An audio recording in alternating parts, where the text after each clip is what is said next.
Hi, everybody. G'day, you mob and all that stuff. What the heck is going on out there in your world? In your world. S, you get another one. 2 on the trot, bro. But yes, where is the James? Aubrey, how are you? Huawei. Hello there. Whoa, did my screen just fritz out for everyone? Blacky brings the heat and the burps. It's bloody hot right now, I can tell you. Huawei.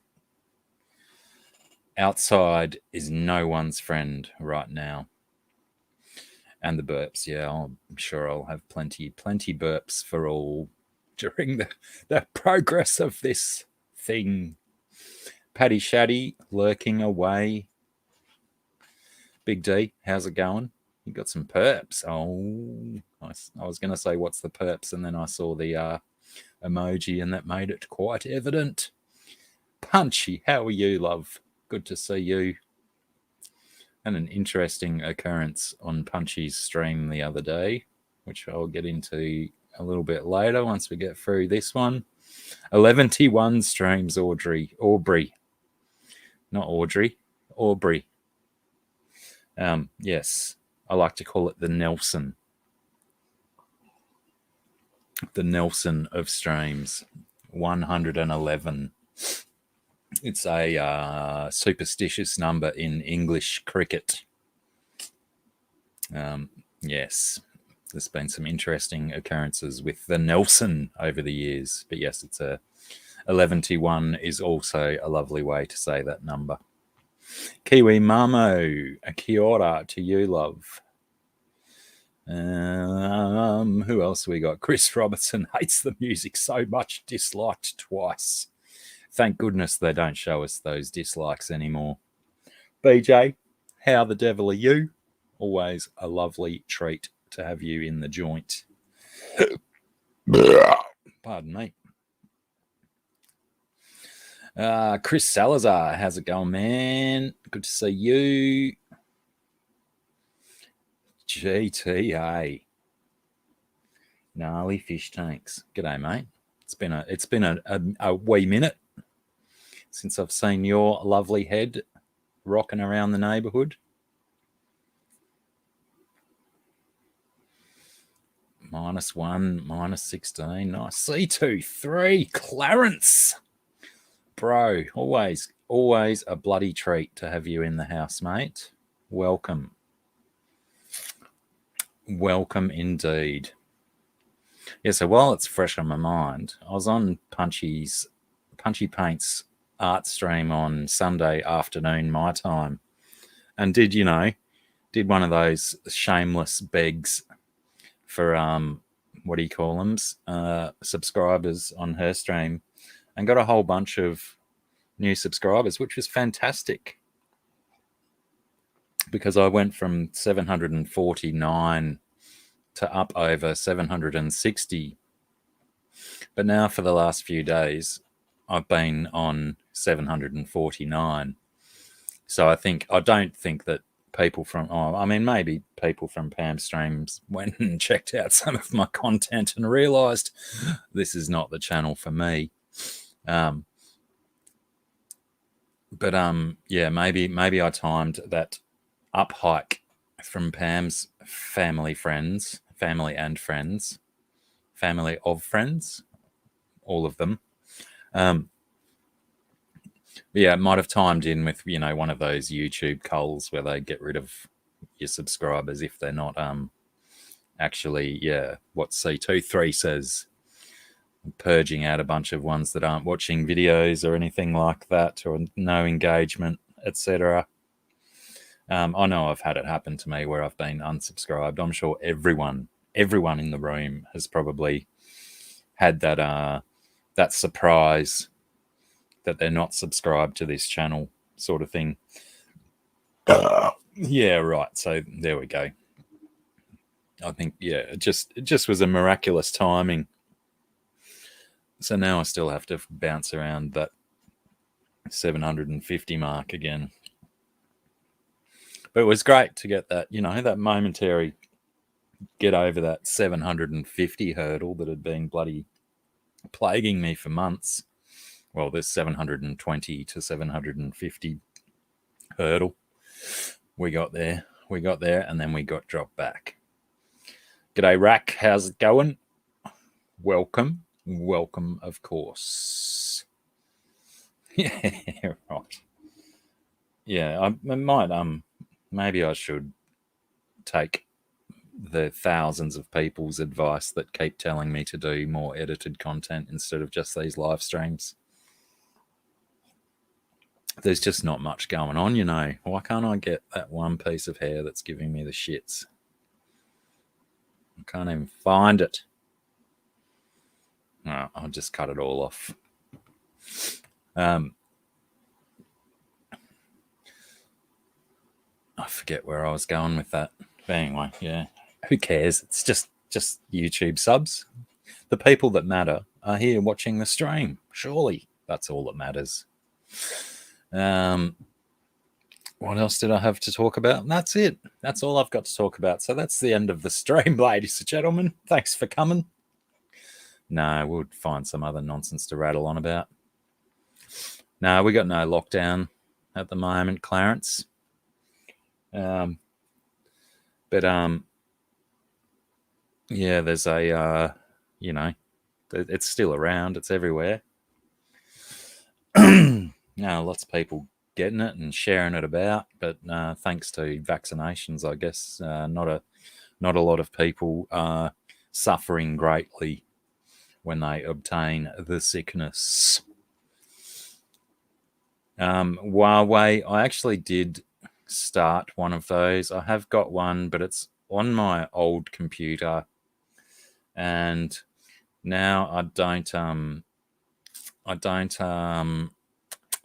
have decent video editing software on this computer, which is a terrible shame because it's a lovely computer.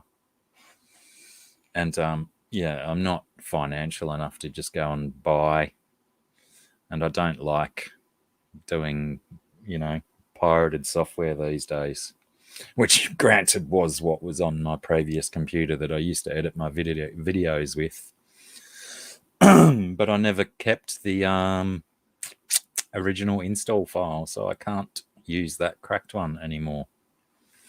But yeah, there was one where I had potentially, I think maybe I'd put already about 6 or 7 hours work into it, and I might have had 35-ish seconds of burps, which were in its own was quite an achievement, and maybe I should just render that down. But it would also be good to do a big one, finish the project, and see the progression of my face, my aging, my getting skinny, then getting fat again. It'd be really interesting to roll through that. Oh, Candy. Hello, love. How are you? Arr, to you and your boy. That probably wasn't my best one. I suppose I haven't had much practice lately, have I? Candy's a very, very busy girl, Chris.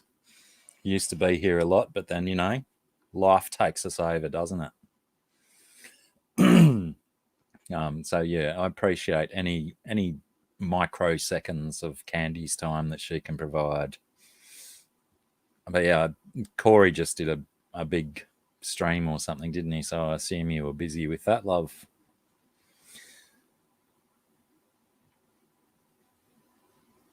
Hang on, I've got to put that on the screen so I can read it proper. 3 weeks ago at a funeral, everyone that had gotten the jab got sick with malware. That's a good word for it. I like it, Chris. That might stick. The only ones that didn't were those without the jab. Oh, right. One of those lucky situations. One of those anomalies. Yeah, I heard a nice one about a dude down here that threw a COVID party because a bunch of him and a bunch of his mates wanted to get it. Sorry, a malware party. I said it'd stick, and it was instantly gone. Yeah, threw a malware party with a bunch of people that wanted to get sick, and everyone got it except for the dude who hosted the party. So the joke's on him, I suppose.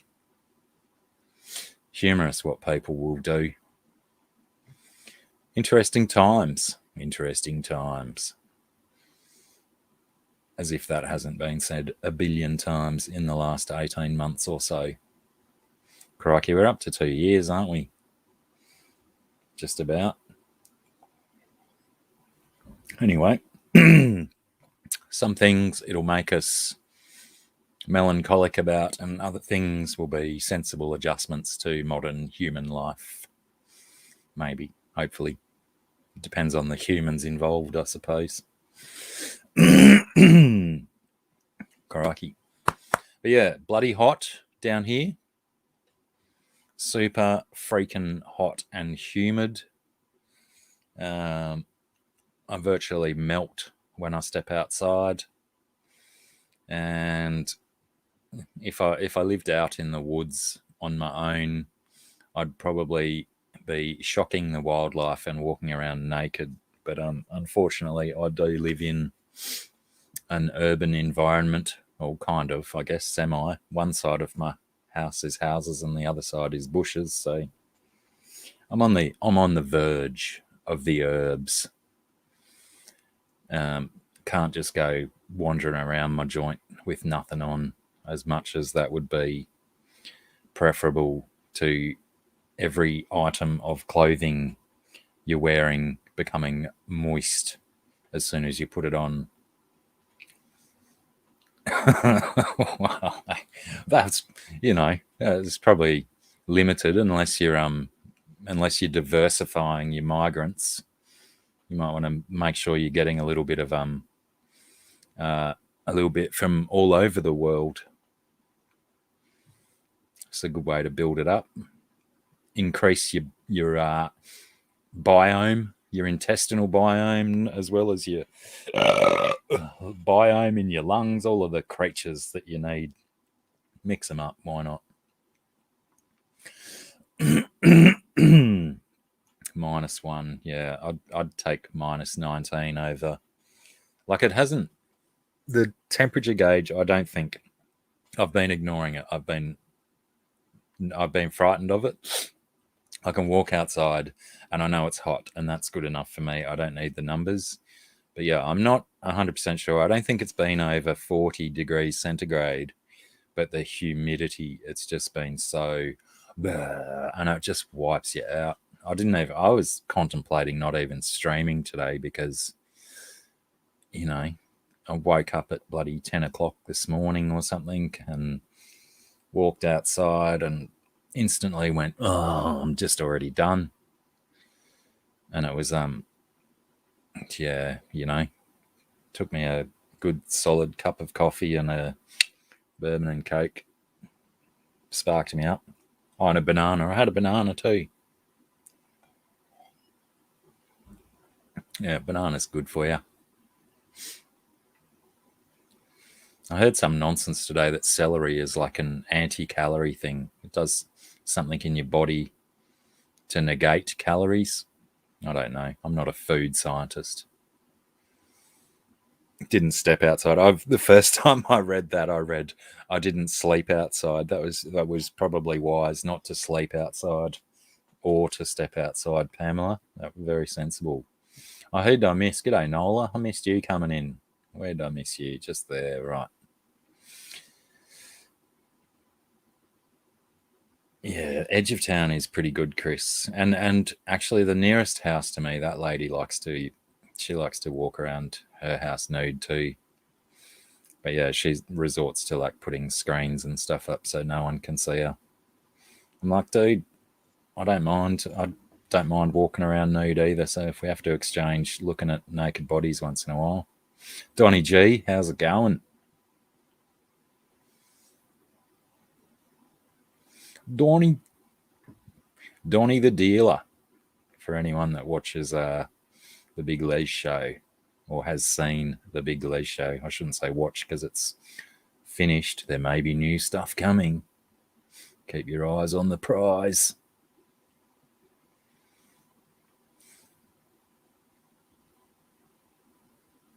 Oh, you got to do a replacement. I thought you'd had a replacement, Big D. I hope you don't end up like my old man. 3 failed ones. Thankfully, it's one of those operations where there's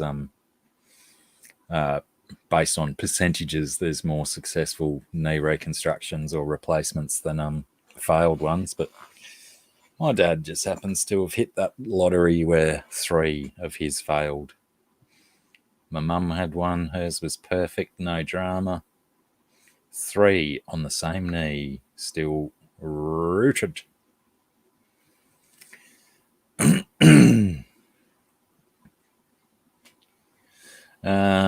What else are we talking about?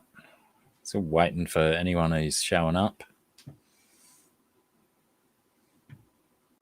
I should have put out more. Oh my God. It's funny how you say words like that and then things happen. Why am I confused by that? I'm going to have to bring it up and find out. What's up, guy? Hello there. What's going on? Oh, you froze for a second. I'm so confused by your purple walls. Is that just lighting? I was sitting still. I was sitting still like this. You're doing real good at sitting still. You know how it is, man. What's up? What's going on? Yeah, I'm concerned about your purple lighting, walls, but that's just lighting, isn't it? Yeah. I was like, I haven't seen this room purple before. It's normally this boring grey color or some nonsense. Sometimes it's green, sometimes it's purple, you know. You just got to do whatever, you know, because that's how we roll around here, right? I rarely see color. Oh. You know, I don't like to live my life that way, discriminating based on color. So I don't want to say your purple wall's bad or anything. It's a lovely purple wall. Yeah. Yeah, man. What's up, dude? What's going on? What's happening? What? I mean, yeah, the wall's purple. I could change it. You want a different color? No, I don't. No? All right. Well, no, I was going to say, if you want a different color, wait till next week. Sucker. It's on a weekly rotation. Yeah. Yeah, man. So what's going on? What's cracking? Bloody temperature, man. And temperature and humidities. Oh, it's gone outrageous, has it? It's freaking wiping us out, dude. It was snowing today. It's just so weird, isn't it? That we can be having this conversation like we're in the next room from one another and you're in snow and I'm in melt. Yeah, it's weird. Ultra melt. I had liquid armpits this morning. So this morning when I got out of bed. I know that you've never do this and go. It was quite gross. So I know that you've never experienced it. So I'm going to try to describe it to you in a way that makes sense. It was snowing today, but not going to stick on the ground snow. Like land and melt kind of snow. Right. It was mixed with ice cold water. And so when it's like 1 or 2 degrees Fahrenheit over freezing, it does this where it's like it's snowing, but it's kind of melting a little bit on its way down and the ground's not frozen yet. So it's just like the coldest imaginable rain that you can think of. Yeah, right. Because one of the advantages of when it's like really snowing and cold, you don't get sopping wet right away. Like you can be out walking around and all of the moisture isn't getting, you're not sopping up ice cold water. It's still solid enough not to soak. Yeah. You'll still get wet over time, you know, but it's not so rapid. But today it was like, it was doing that rapidly. You're just like, my God, it's so cold out here. I just want to go away. I just want to go inside. You know? I don't know who Chris Salazar's talking about, but he says Corvus came in like a special guest appearance on a TV show, and it's very satisfactory. Well, Who's yeah, this Corvus guy? We've only got a Lieutenant Colonel Admiral Infarction, that's right. or Sergeant Heart Attack, the boys like to call him. Sergeant First Class. Yeah. Sergeant Myocardial. Myocardial. Yeah, that's the word, isn't it? Yeah. Anyone would think I was a doctor or some shit. It's been Oh, g'day, Vitra. How are you? Yeah, Blacky doesn't sweat; he glistens. It's been an interesting week, and you and I have a keen ability to get wildly distracted by all the ins and outs and ups and downs and lefts and rights of the world. And then we forget to talk about our favorite thing in the whole world. Oh, I don't know if it's our favorite thing in the whole world, but it's one of our favorites, right? It's up there. You know, it's like how you really like chocolate, but that doesn't mean that vanilla is trash, right? You know? Yeah, that's a good analogy. I like that. Yeah. G'day, Misfit Reptiles and Aquatics. Welcome. Unfamiliar with your name, I think. If you're new, we busted your cherry. Welcome. Sorry, keep going. Yeah, I'm not familiar either. It seems a first. What's up?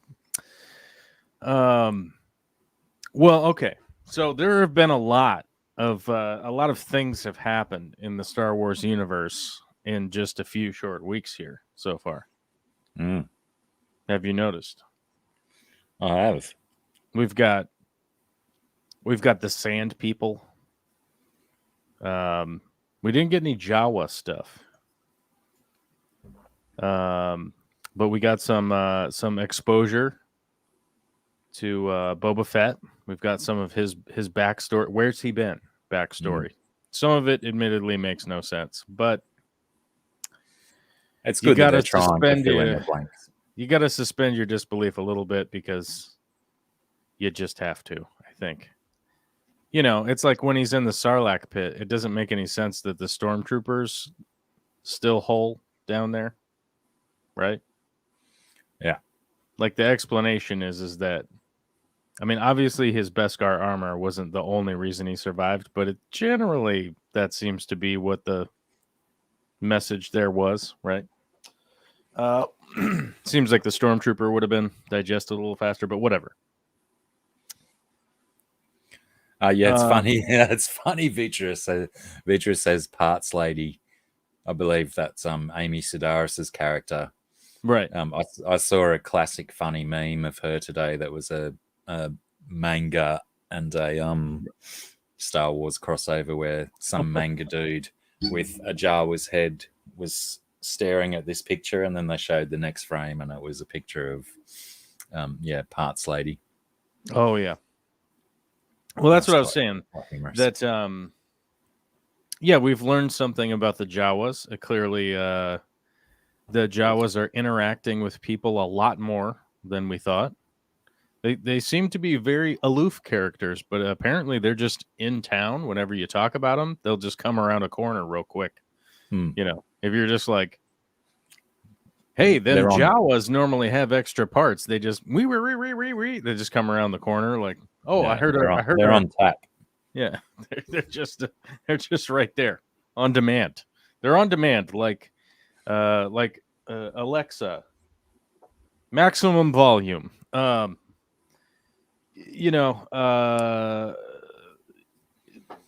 Well, let's see. I wasn't quite getting to the Jawas yet. It has the Jawas jumped into my head. But we've Din Djarin has reemerged, right? People are toileting his appearance, but Jesus Christ, it made me so smiley. People are what? Toileting it, like saying, we didn't even find out anything about Boba this episode. It was all back to Mandalorian stuff. And it's like, fuck, their worlds have to collide. Their worlds already have collided. Why was Boba taking up so much space during the Mandalorian episodes? If they were to say that, that's what I would say. And I'd be like, you're an idiot. shut your stupid mouth. Like, quickly followed by that, right? Yeah, I may have even fist bumped or fist pumped when Yeah. Well, it's like, Din Djarin showed up. why is Bo-Katan just in these Mandalorian episodes? Why is anybody in any of the episodes? Should it just be like one character floating around in space, like Princess Leia did when she died, and then turn into an ice crystal? Should that just be all the episodes? Yeah, I don't know. Yeah. People are idiots sometimes. They're so quick to neg someone's pause just because. But Oh, that rhymed. I will say, this explains why they were like, "Oh, the Book of Boba Fett's coming out. Don't worry about the Mandalorian season 3 because don't worry about that." Now you know why. Now you know why, because they're intertwining the episodes and stuff, which I think is great.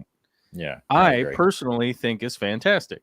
I think it's great that you can make episodes that have, here's what's happening over here, and here's what has been going on whilst you were over there, right? And then converge.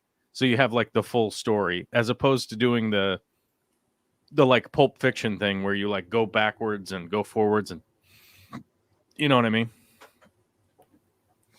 Yeah. Like Yeah, the Reservoir Dogs, you start out with the end of the movie at the beginning, and then you're like, oh God, how do we get here? And then, but it turns out that's not the end. That's just close to the end, right? Yeah. Yeah. No, I think it's great. I think it's closure. great because, like, Din Djarin, the Mandalorian, is what sparked the whole thing. So I think my guess is that there will be some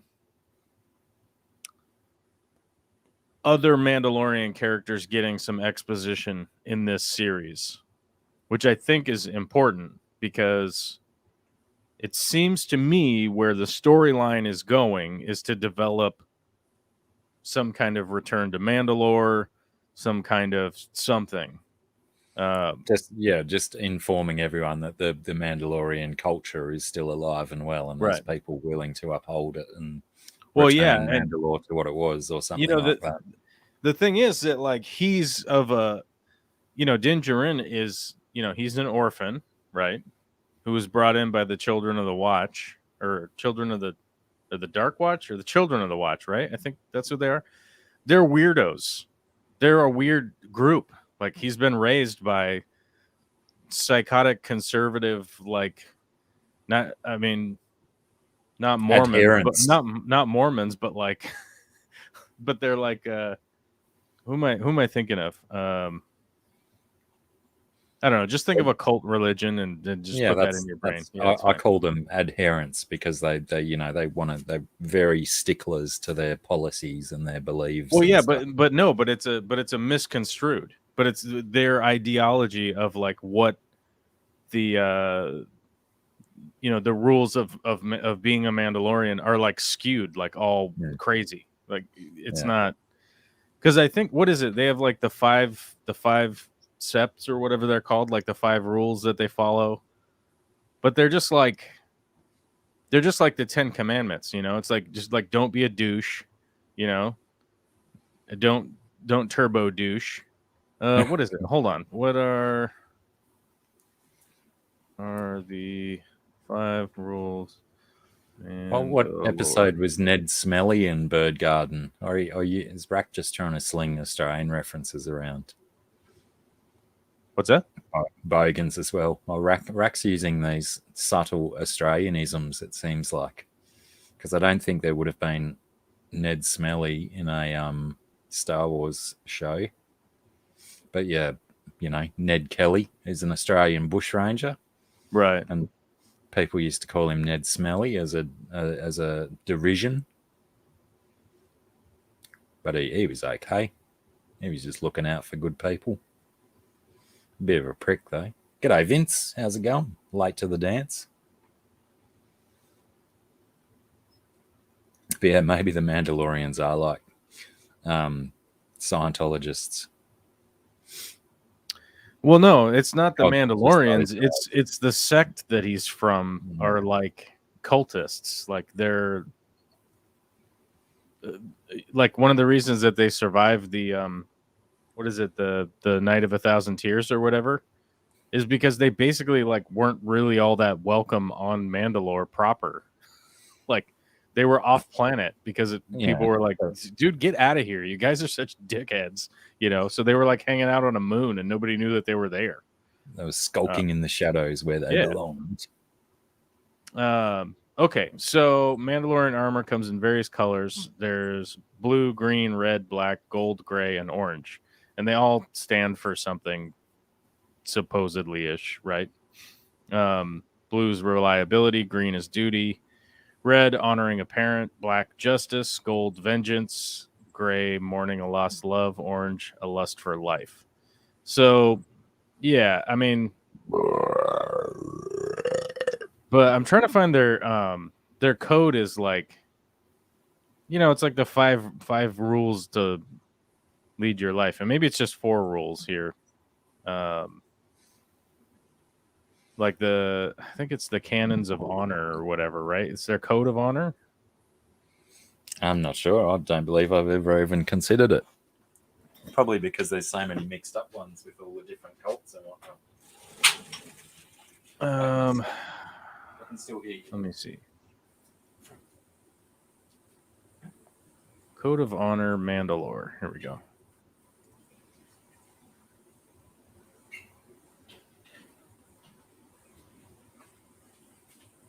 Oh my god.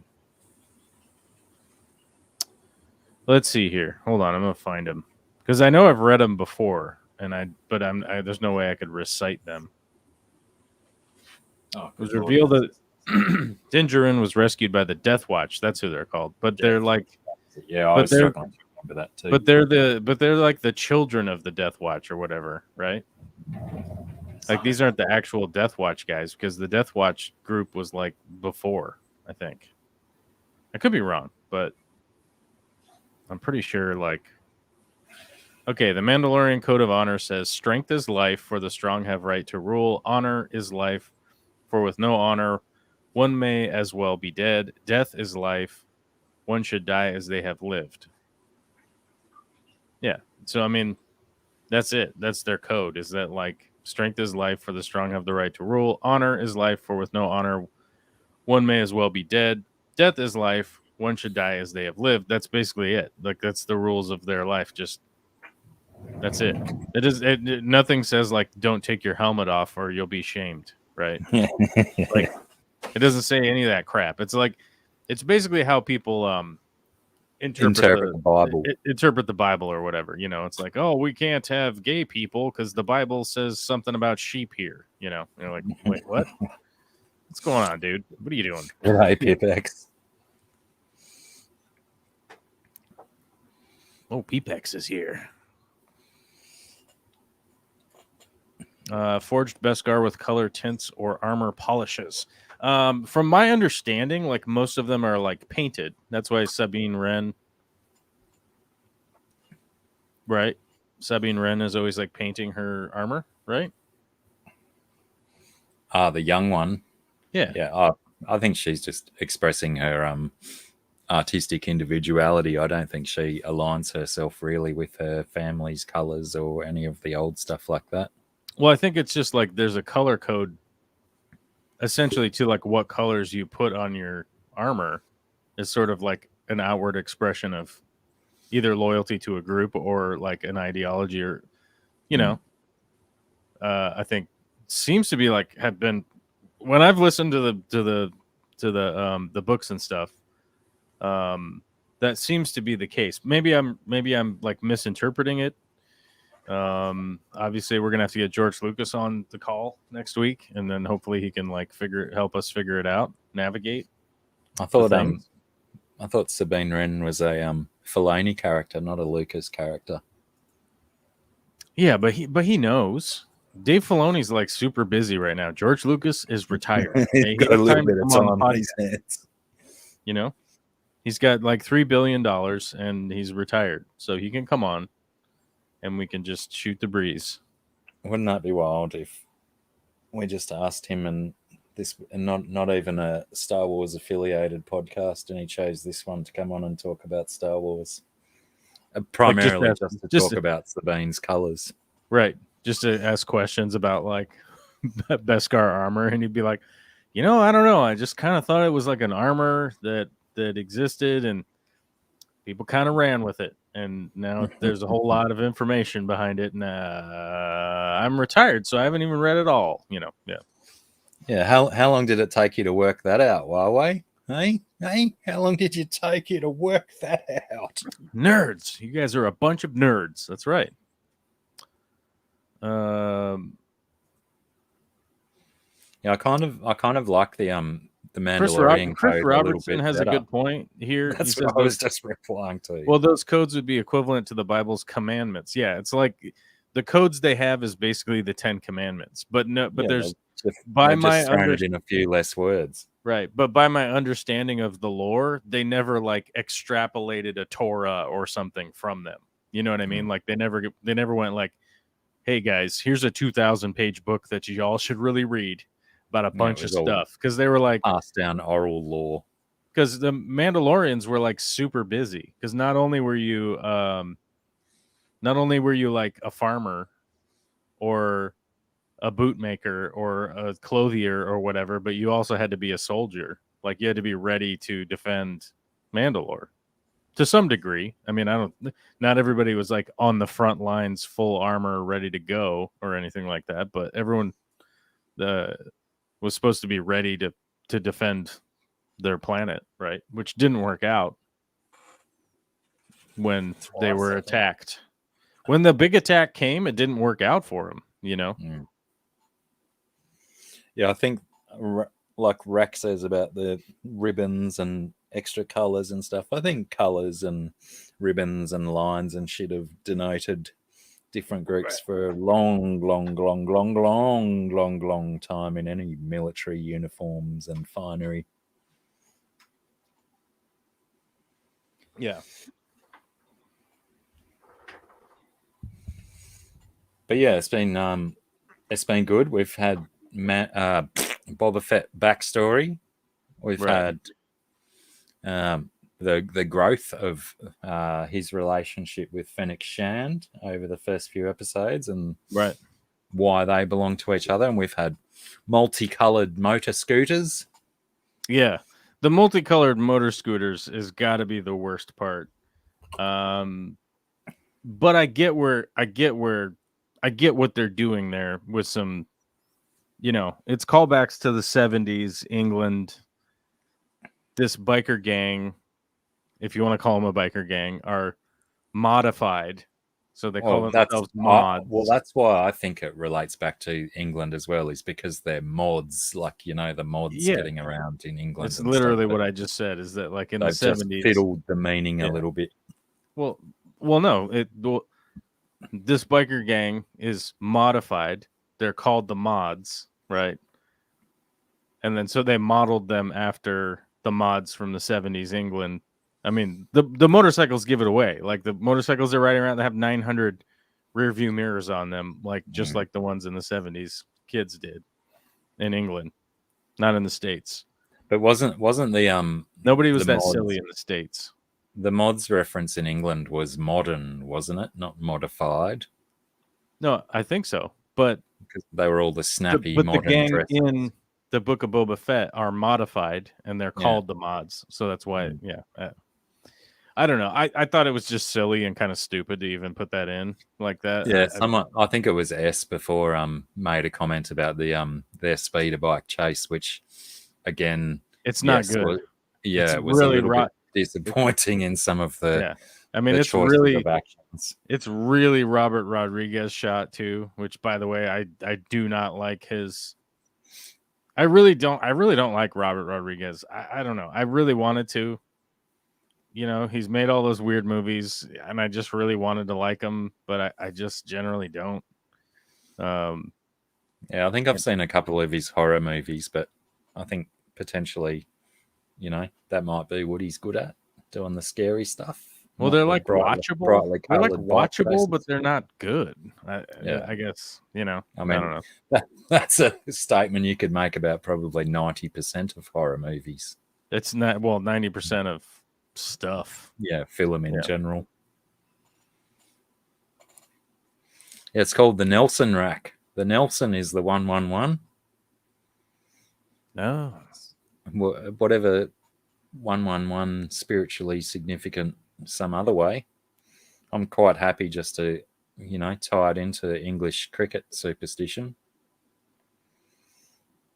Oh, that's true. S says the chain scene was shot horribly. It could have been fine with those characters, but they're all dead now anyway, so I guess it doesn't matter. Which characters died? All the mods, right? Didn't all the mods die? Or did they remember them dying? I thought they all... No, maybe they didn't die, but I thought they were dead, right? I don't know.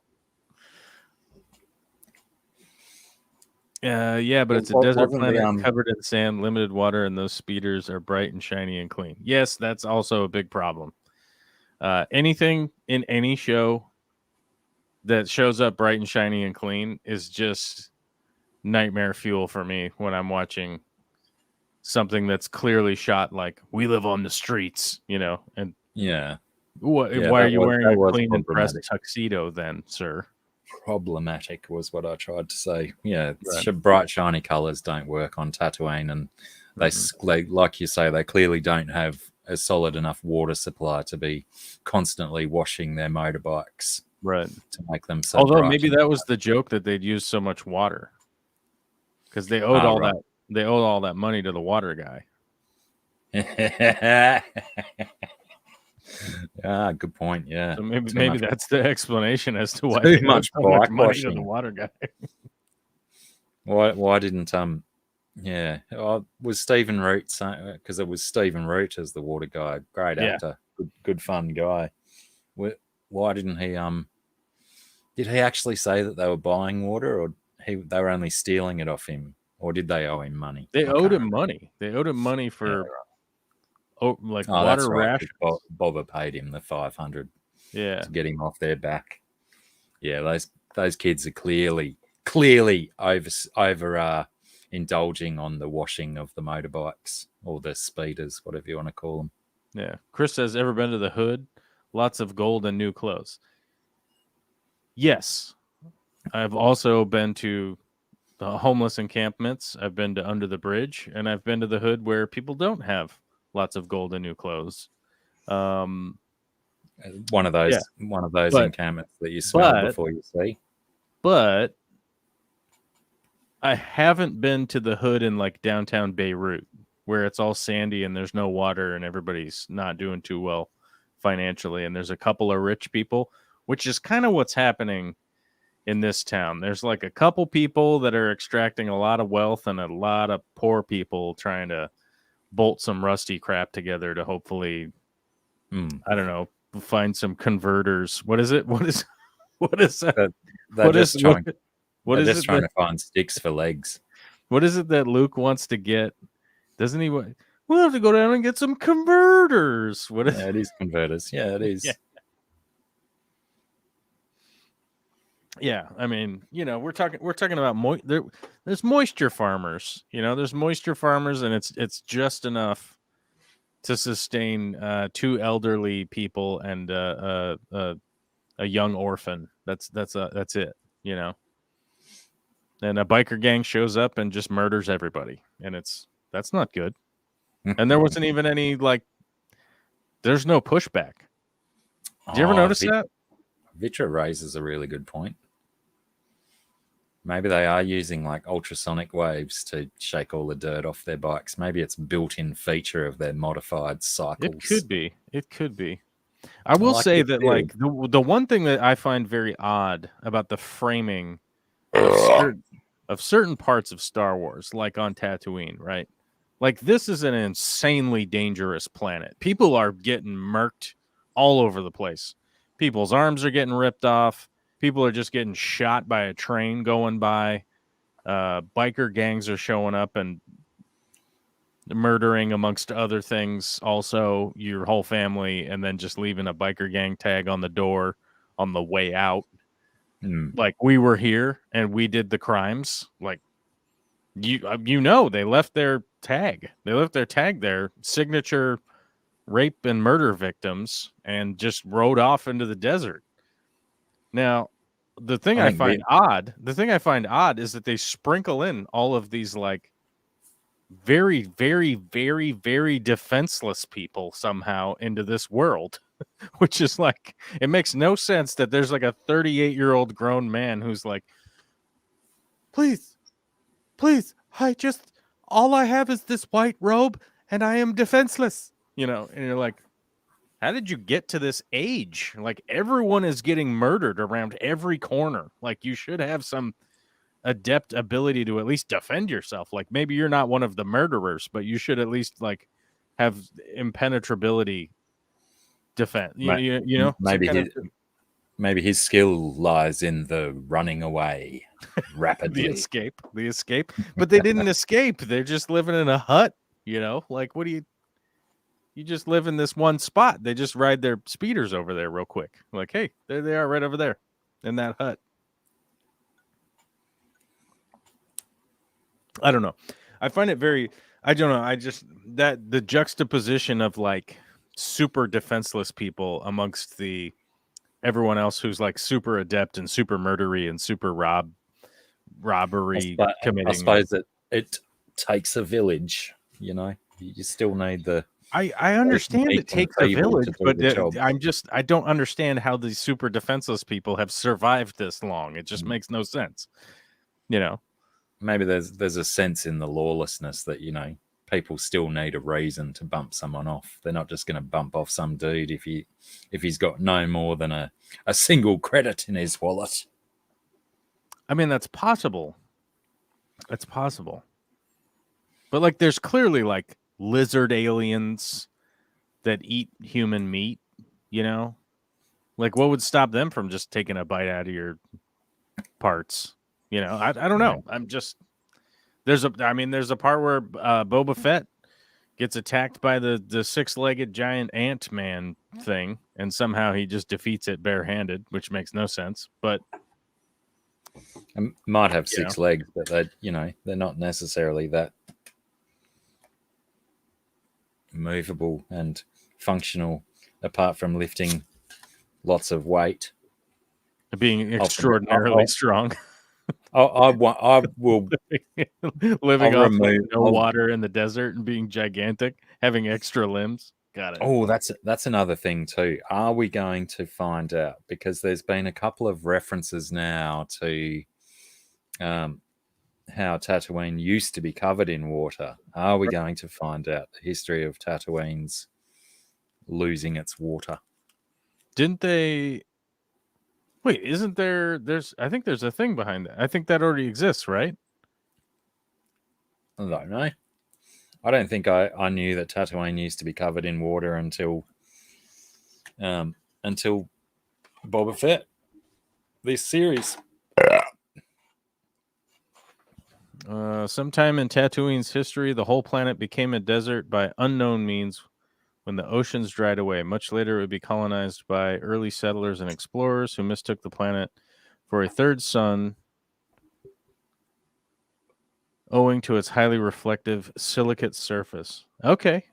I thought there was like something in the lore, but yeah, I guess they did bring it up. Yet to be told by the same. Yet to be told. But yeah, that'd be a nice little bit of Star Wars history to show up in Book of Boba Fett, is why Tatooine's such a bloody dry beach now. It once had large oceans of full marine-based life and a world-spanning jungle, but this biosphere was destroyed when the myopic Rakata raised the planet, drying up its riverbeds and boiling away its oceans. Is that canon or legends, though? It's off of Lucasfilm Wiki. So I would guess that's accurate. LucasFilmFandom.com. So it's actually the Lucasfilm Wiki. So I'm guessing we'll find out what that was.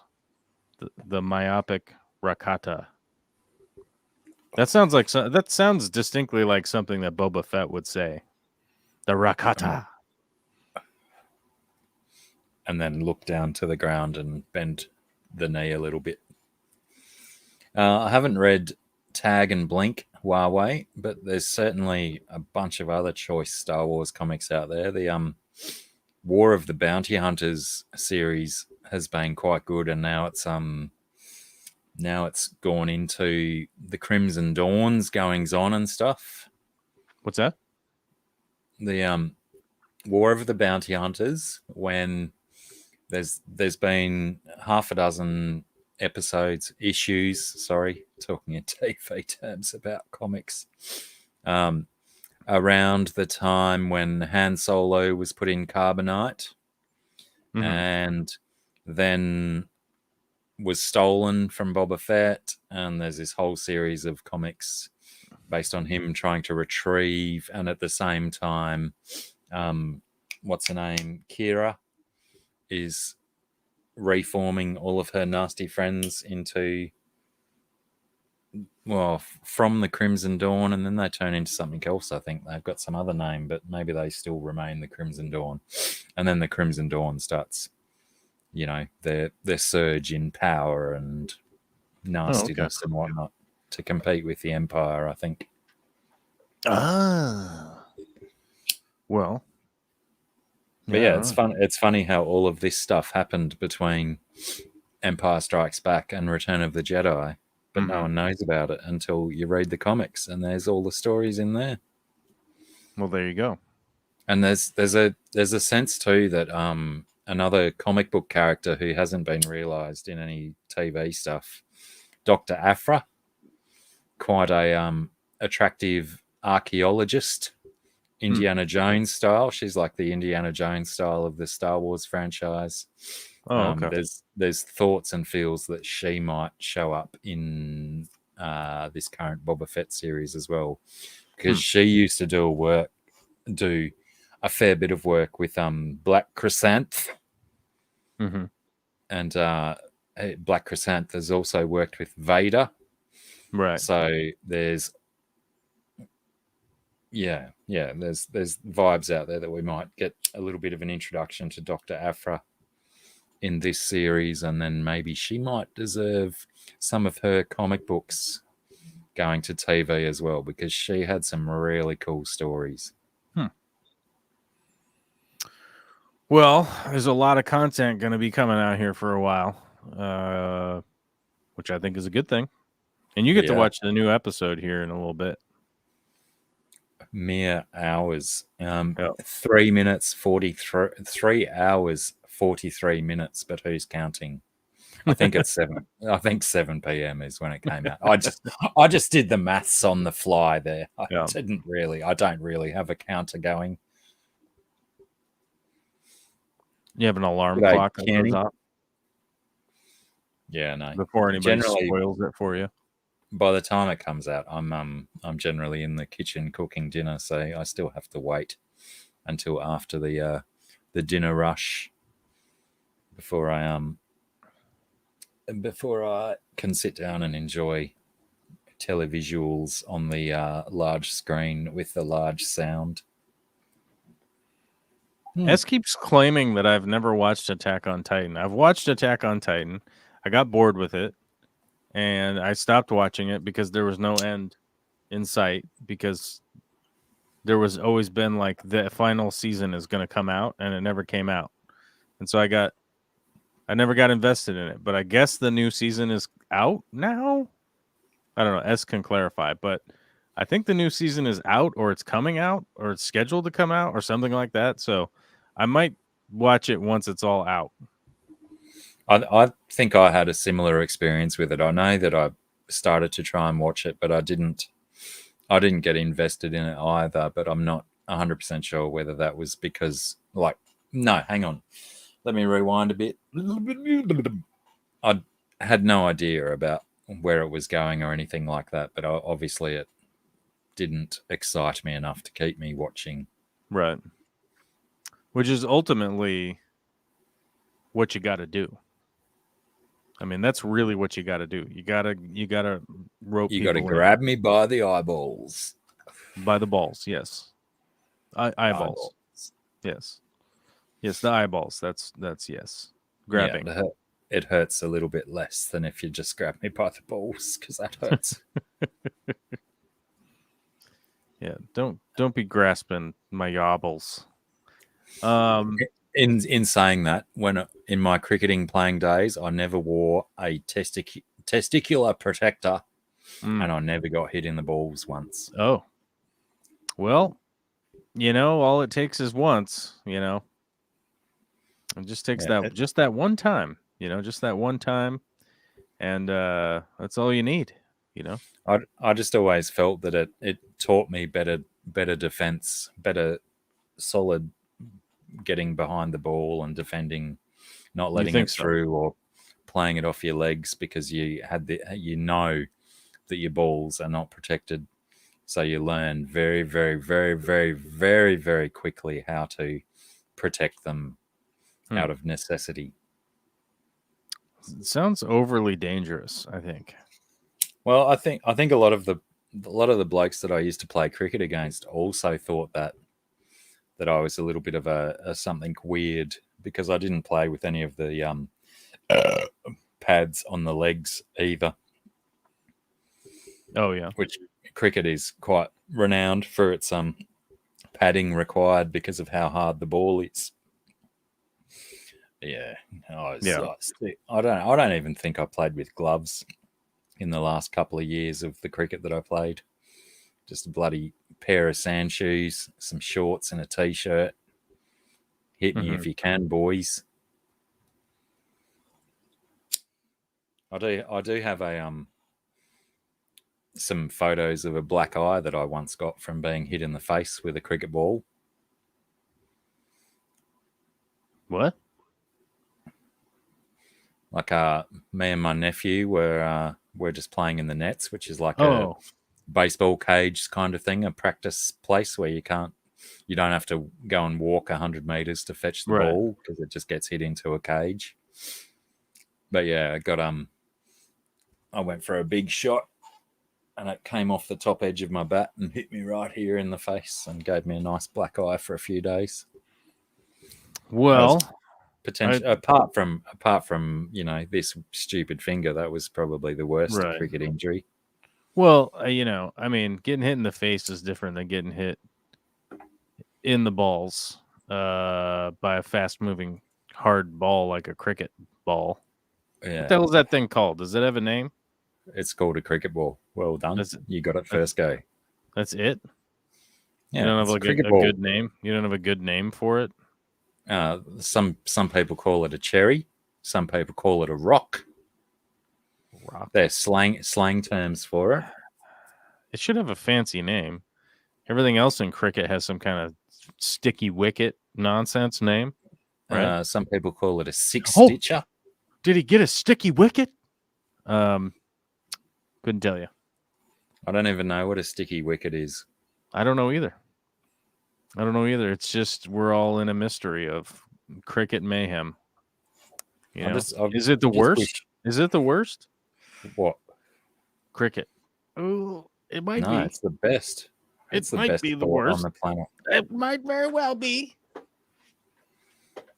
It might very well be the worst. I'm sorry. I think the best thing about cricket is that there's varieties of it. The thing is, the worst thing about cricket. The worst thing about cricket. Done. The worst thing about cricket, let's be honest, is that it exists. Ooh. That's cold. Sick burn, bro. Yeah. Sick burn. You can't even deal with it. Yeah, you just don't understand, man. It's so cold. The big problem is that I don't understand, but I have watched some cricket and realized why people like it. So I just give you a hard time. I get why people like it.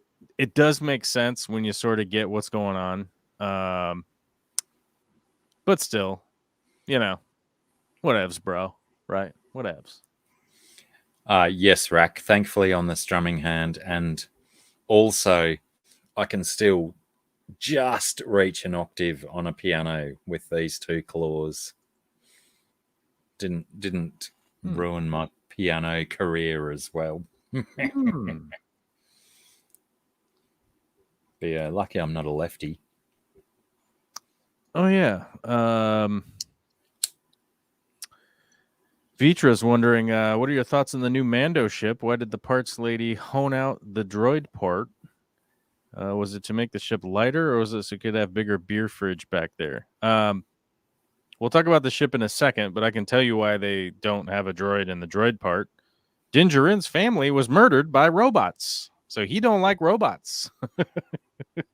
His family was murdered by droids. He don't like droids. Yeah, that's a quite adequate summary of that, I think. Yeah. And my guess is that there will be a super hokey shot of Grogu riding in that part of the ship. Because strangely enough, Grogu would fit right in there. So my guess is Grogu will make some super cheeseball Robert Rodriguez like 8-minute chase scene with It's Grogu in the funny. back.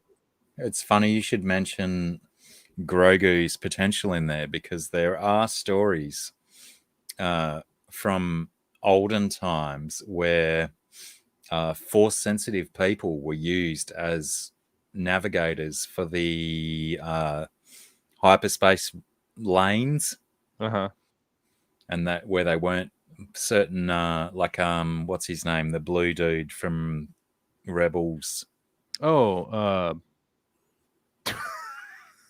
Fuck. He's We such a should good know character. his name.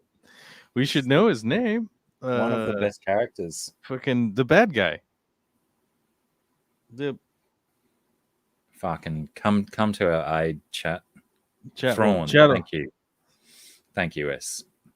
Yeah, Thrawn comes Thrawn. from a really interesting part of the Outer Rim. No, the Outer Rim. Yeah, somewhere out there in the wilds, where they don't know that Jedi and Sith are a thing, but they know of Force-sensitive individuals. Right. But their biggest use of the Force-sensitive individuals is navigators on starships.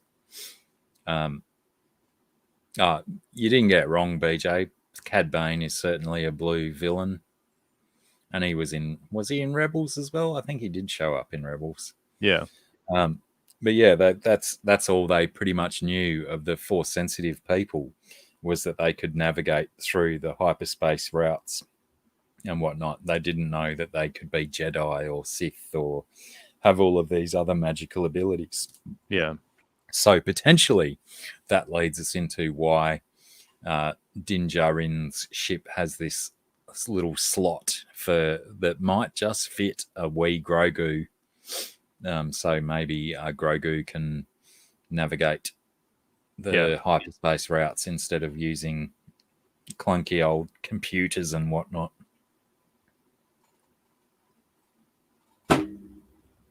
Whoa. Yeah, I want to see a Cad Bane show too. Cad Bane was a pretty bloody great villain. Cad Bane would be good, but I don't think there's, well, I mean, I guess he was in the Bad Batch, so I guess there maybe is he just needs like a animated movie or something from that same studio. I guess there is precedent that like he might show up in some stuff. I don't think he'll ever show up in live action. I don't know if they could. I don't know if they could pull off a main character that's that requiring CGI so much. Yeah, requiring so much CGI, and I don't know if he'll ever show up in that, because they've pretty much established like a really aggressive shooting schedule with the new technology that they're using for the stage and filming and everything. That like one of the big reasons they're able to produce this much is because all the backgrounds are all digitally projected, and they already have them made. That's the thing. Like they have tons of. People keep wondering why they keep going back to Tatooine. It's like, do you know how much production backgrounds of Tatooine they've already done? So, yeah, they're gonna keep using those. Like that's so many scenes on file. Yeah, it's just a pragmatic business decision of like, we have shitloads of these backgrounds, right? And we could be anywhere, right? Like it doesn't really matter where we're at. Like, yeah, truly, it kind of doesn't really matter where we're at, but we already have tons of this already made. Like, okay, we don't need to go to a jungle planet, do we? well, we got to make all these jungle backgrounds and all this like jungle effects and things. It's like, screw that. Put them out there in sandstone and some sand.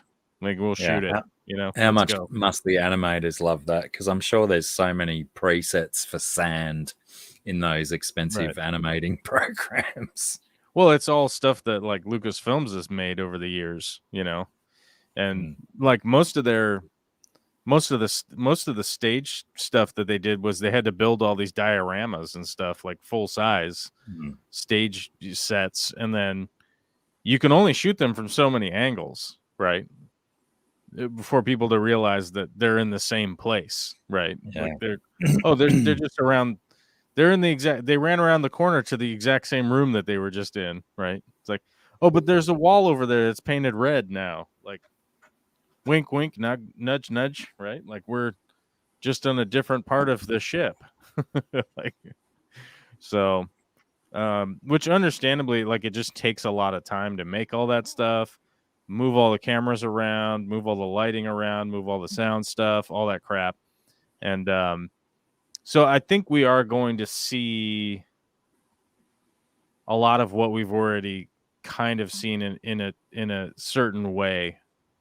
Just because of the limited amount of production time, but it's good for us, honestly, as long as you can kind of like take a step back and just kind of enjoy the storytelling and whatnot. Not have people focus on, oh, hang on, haven't I seen this background before? Yeah, haven't I? I've seen that rock before. It's like, well, focus on the foreground instead. Yeah.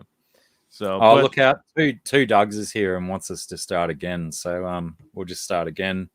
G'day, you mob. Welcome to the stream. First cab off the rank. Big bucket of kudos out in the post to you. It's weird where the James H isn't here. I hope he's well. Hope you haven't fallen off the planet, James. Right.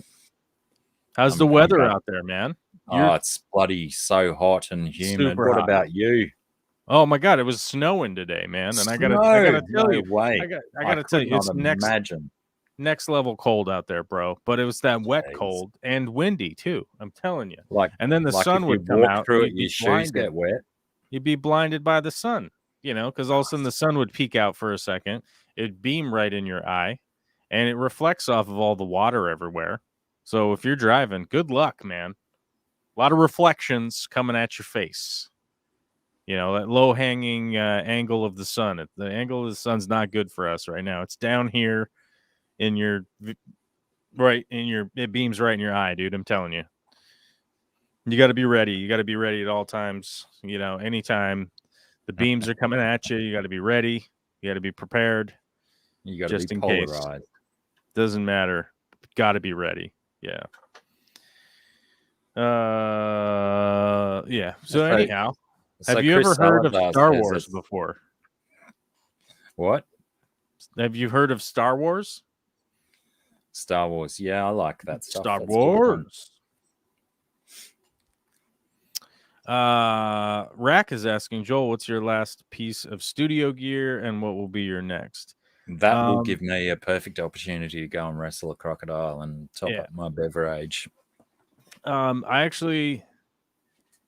My latest piece of studio gear is I got to remember the name of it. It's the RC505. It's actually a loop station, so I can make musical loops on my own. It's not wired in right now. I got to wire it back into a rack over here. That's like the most recent studio purchase. I'm currently waiting on some new microphones so I can sell these microphones that are like portable microphones,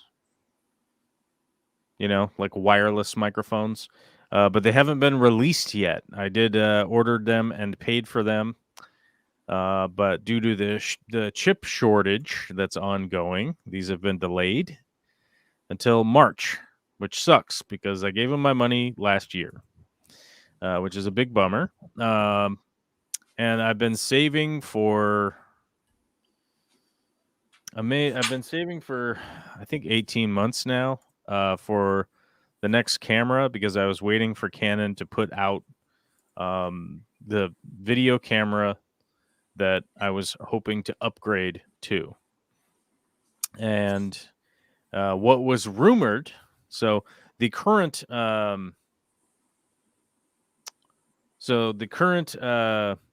cinema camera that is air quote affordable from Canon costs about $6,500, and it's called a C70.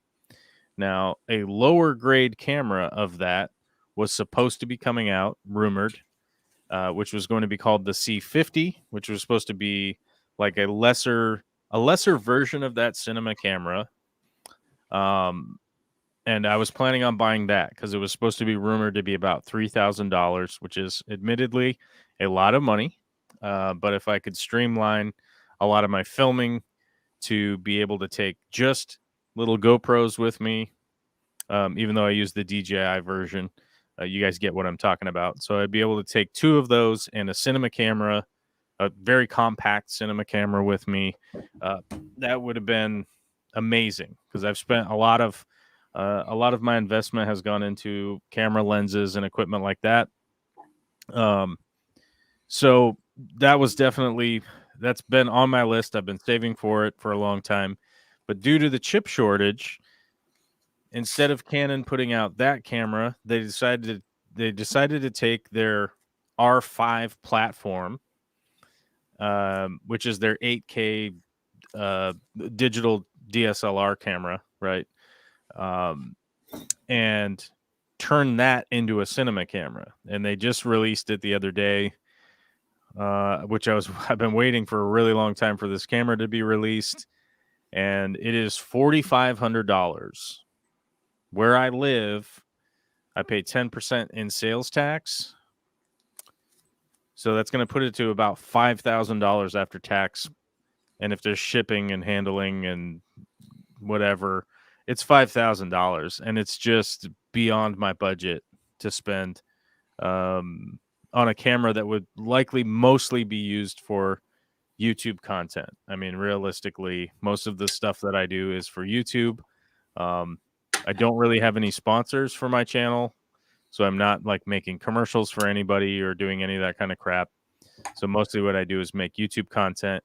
I do make some other YouTube content that people don't get to see because it's, doesn't have anything to do with my channel, basically. But I don't even know that if I purchased that camera, I didn't even know that it would be able to be utilized in that process at all. So it's been I've been kind of depressed about it for the last couple of weeks. I'm going to honestly tell you guys that January 20th is when it was released, or January 17th, 19th, I think. Is it one of those things where it'll be released at a heightened price tag, and then after a month or so it'll be dropped? It's listed at $44.99. That's how much it is. It's more in Australia, so no doubt. Yeah, it'd be like $17,000 down yeah, I don't know what the hell it is, but it's more. And admittedly, it's a very capable camera. It looks like I would probably get a lot of use out of it, but just the $5,000 mark, it's just too high. It's just too much money for me to spend. After the pandemic, people that have been able to sponsor my channel has gone way down. From like patrons and members and stuff like that. So it's just too much money. It's just too much money to spend on a camera right now. But that was my plan. My plan was foiled. Just by the price. Well, I mean, realistically, it turns into a situation where a $5,000 camera, I honestly cannot take that camera with me to Peru, for instance, right? Yeah. Like if I go to Peru, I'm not taking that camera with me. I can't afford to take that loss, realistically, right? Now, obviously, if something happened, it was broken or stolen or lost in the river or whatever, sure, I guess I could launch a GoFundMe or something to try and replace it, but it's just a level of absurdity that I wouldn't even fathom doing. It's like when I went to Peru, I took my backup camera because I was like, I can't afford to have it damaged or lost or anything like that. I just can't do it. Um, Well, so that's pretty sensible, though, especially yeah, on such big ticket items that mean a hell right. of a lot to you. Well, it's one of those things like I have to take um my financial investment into consideration because you can't just like you can't I don't know. I think a lot of people that like watch content creators who watch content being made they probably don't have like they probably don't have like an intuitive understanding of like how much money out of pocket goes into like making this stuff, and it's just it's just one of those things. Realistically, like here's a perfect example. Like I built and spent a lot of money on a really big computer like 2 years ago, and it's starting to get to the point where you're going like, man, should I consider building another computer that's going to cost a lot of money? Because now the film format is just getting so um Immense. immense that it's like, oh my god, do I need a bigger computer now? And then it's like, Mm. well, there goes $3,000 building a big computer, plus all the time to build it and all that. Plus, a lot of things aren't available now either. It's like if you want to buy a graphics card, you can't. Like they just are none to buy. Yeah, it's bloody stupid, isn't it? Right. So it's just it's the world we live in, and we're all just trying to navigate it. And I'm trying to do the best I can to navigate it. I talked about this. I talked about this like last week, and I got kind of emotional about it because um, emotions are running high right now. Um, and like that's what I want to do. What I want to do is be making like just badass, content. And it's just, like I got up at 3:30 this morning. I drove really far, did some work, drove to another place, worked all day, drove all the way home. That's today. That the day's done. I'm gonna do it again tomorrow. I'm gonna do it again the next day. I'm gonna try to catch up on all the work on Friday. Then I got to do a live stream on Friday. Um, then Friday's done. Because Olivia comes home, and then Saturday, Saturday and Sunday, we spent driving all around Hell and Gone to go look at houses and properties, um, to hopefully be able to afford to buy a place that has an outbuilding that has an outbuilding on top of that, so that I can have a fish building that I can film in, that I can do Downstairs, and then have like an office or a studio upstairs. right. Yeah. One of the places we looked at was such a pile of crap that there's no way you could get me to buy it. Well, there's good photographers out there, they Photoshop the hell out of stuff. We looked at another place that was too big. It realistically was a monster property, and it was owned by some other fish keeper. I didn't recognize the name of the fish keeper, but they had like a Double J Aquatics or something on the door, like a sign that they had made up. So it was like, I don't know if I could move to this property, honestly, when it's probably somebody who knows who either I am or Corey or Jimmy or somebody, and then now they know where I live, right? Which is not necessarily a bad thing. It's not a great thing to just walk into, you know, like somebody knowing the total layout to the house and where everything is and all that kind of crap might not be a great situation. But that place was bought by the end of the day. Somebody put in an offer by the end of the day before we're done even looking at other places. one of the houses we went to was a great fit. Had a really big shop that I would have been able to build out a big fish room in, plus a studio and all that, plus a wood shop also, and which was great. So in the time that we were there, we started to find some issues with the property, but there were all stuff that we could deal with. But as we were getting ready to leave,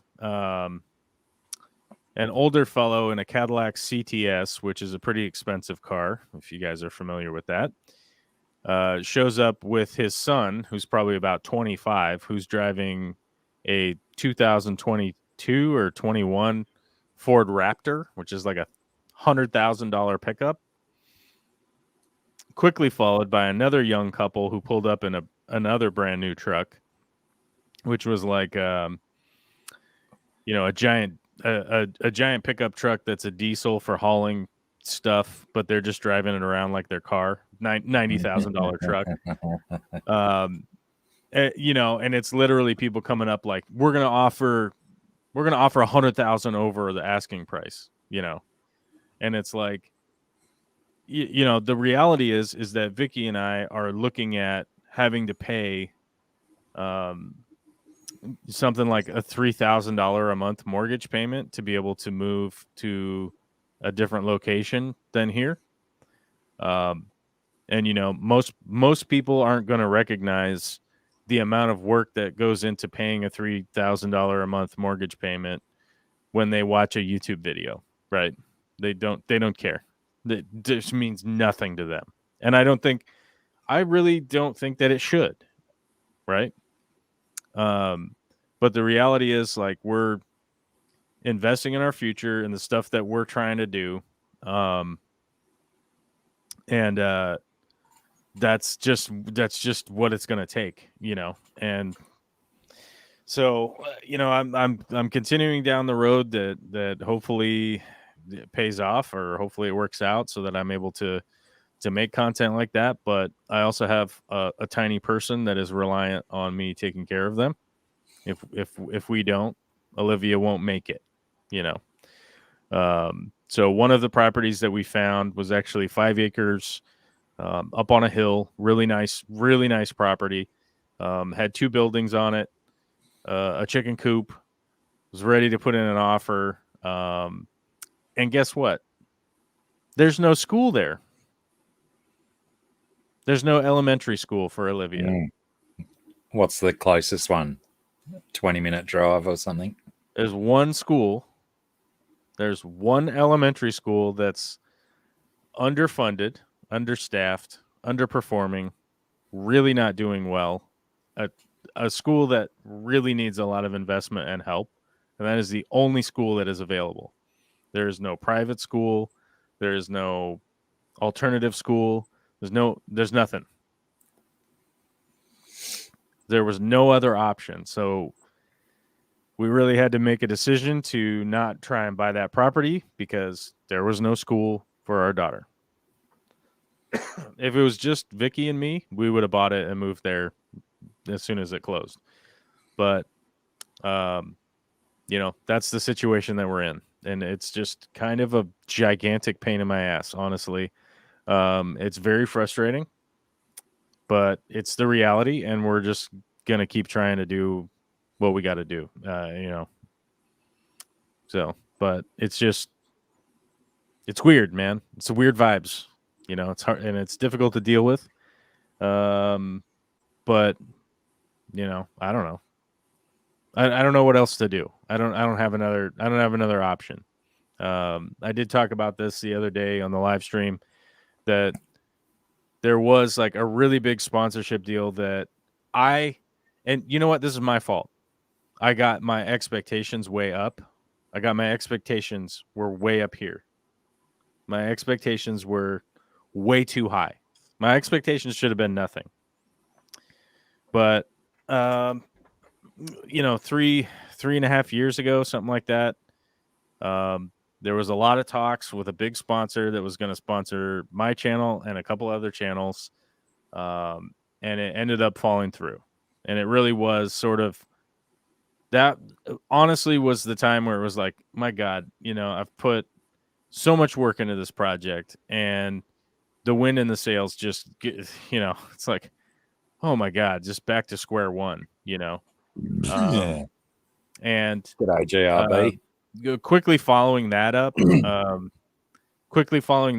there, I had a lot of negative interactions with a lot of very popular YouTubers, who have consistently, uh, not necessarily done anything on purpose necessarily. They did things to me on purpose, but they haven't. I don't know what they've done necessarily behind the scenes, but it definitely has not been helpful.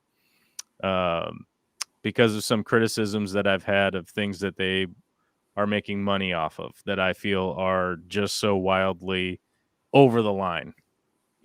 Stuff that involves kids and things like that, right? Yeah. Um, Correct. and I'm not. I'm the welfare of cer- children, which I am certainly not. won't.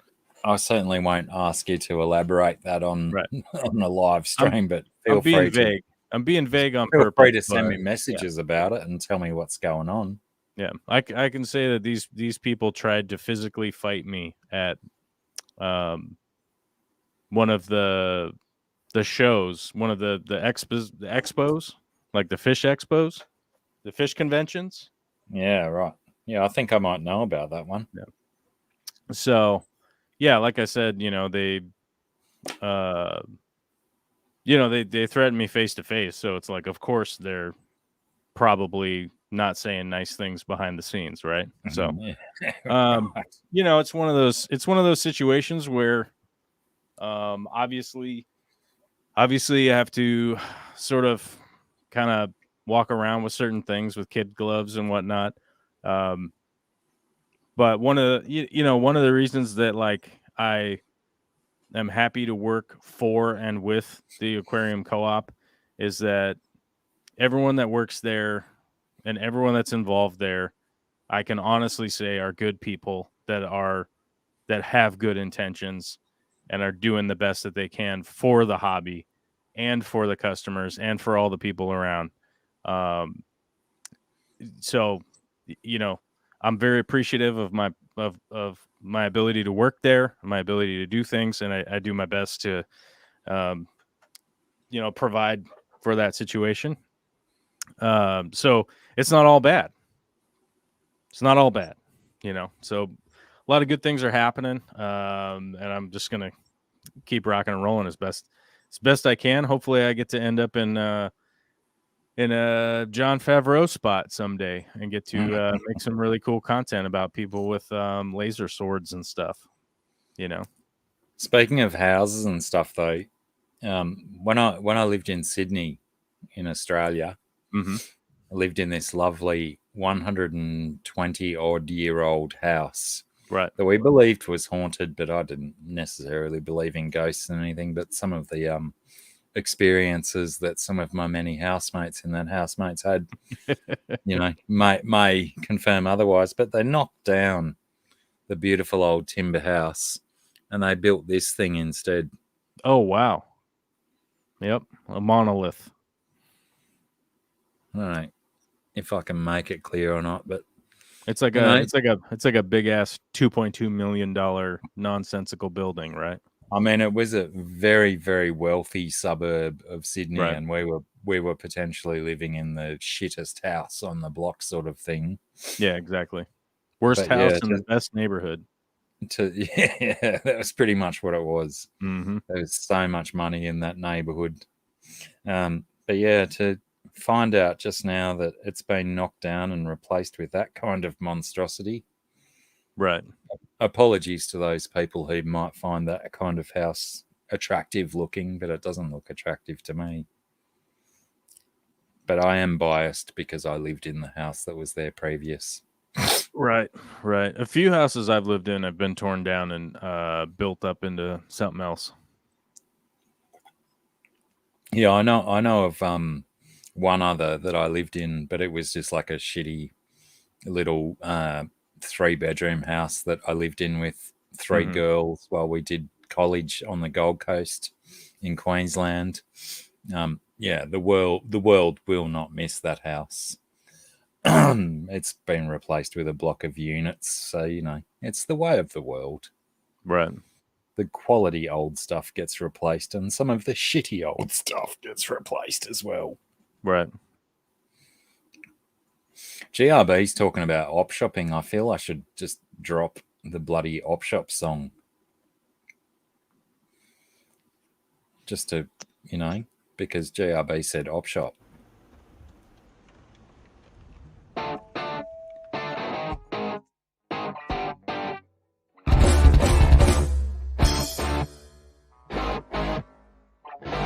Ready?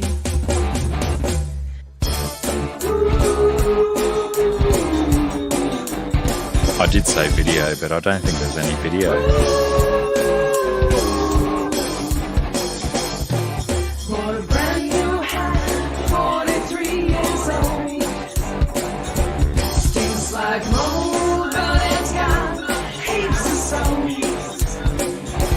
Found a really cool bag vintage, and that's, I think. All right, that's enough of that.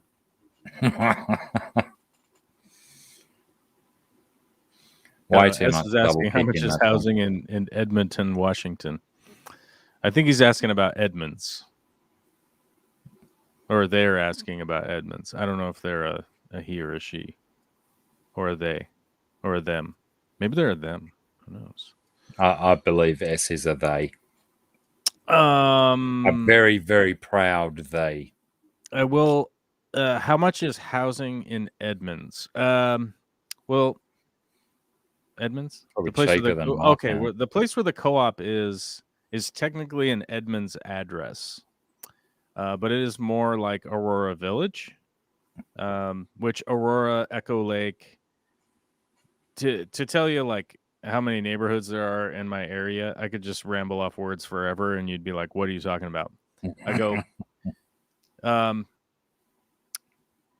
so where the co-op is closer to up by the freeway. It's not down by the water where Edmonds is near. Edmonds has a marina.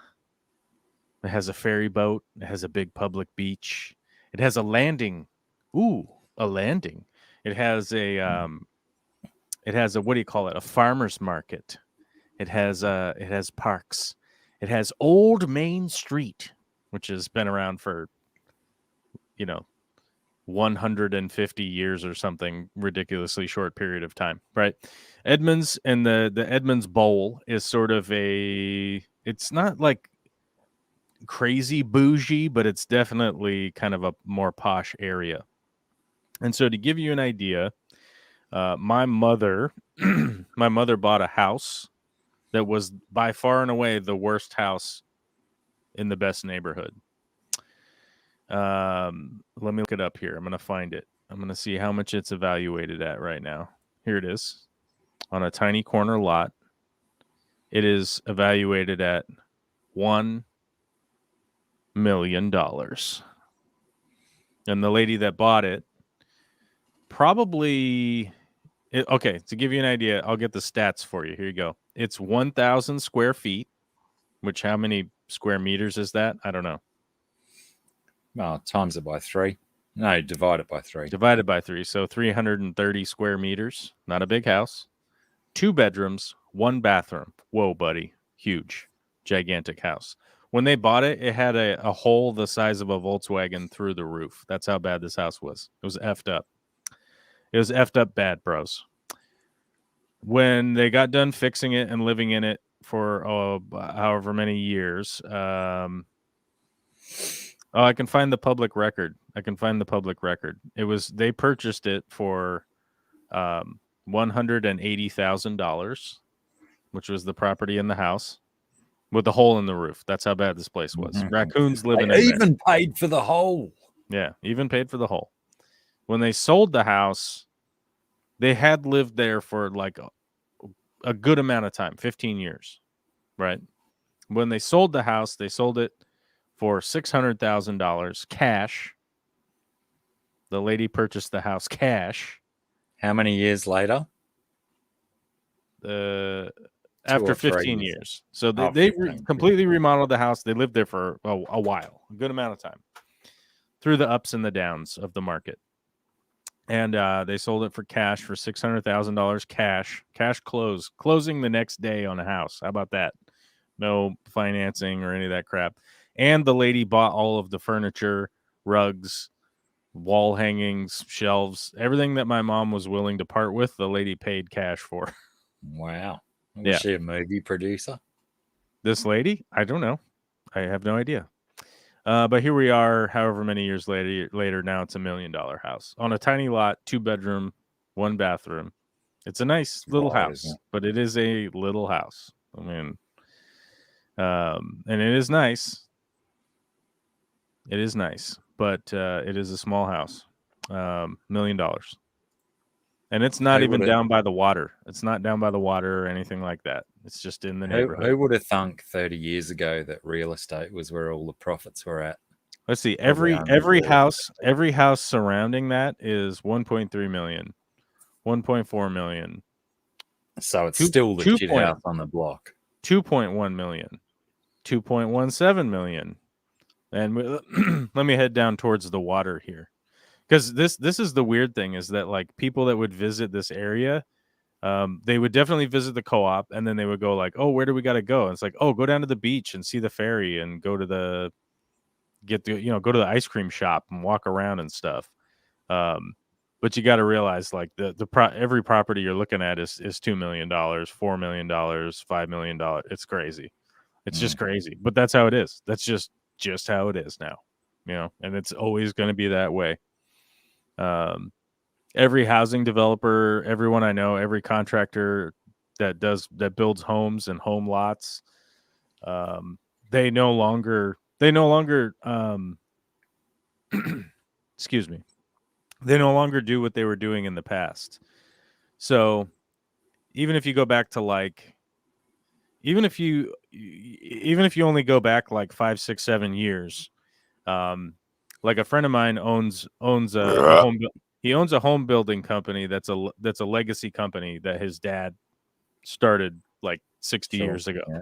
So they're very established, very successful.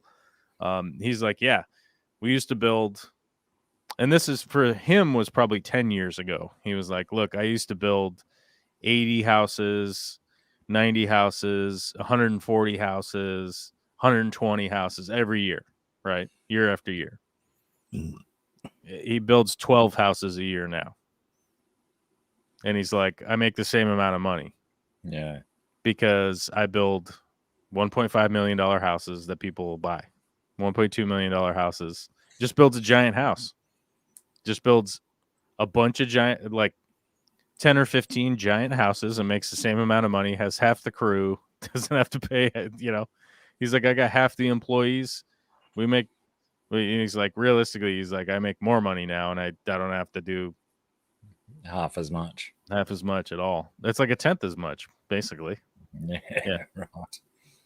Those so like who's equal profits? So that's the problem is that people go like, wow, they got to start building more houses, and it's like no one is incentivized to build new houses. There's no money in it. Not affordable ones anyway. No. Yeah. They're Well, that's what I'm saying. Incentivized to build $2 million houses. Well, Sure.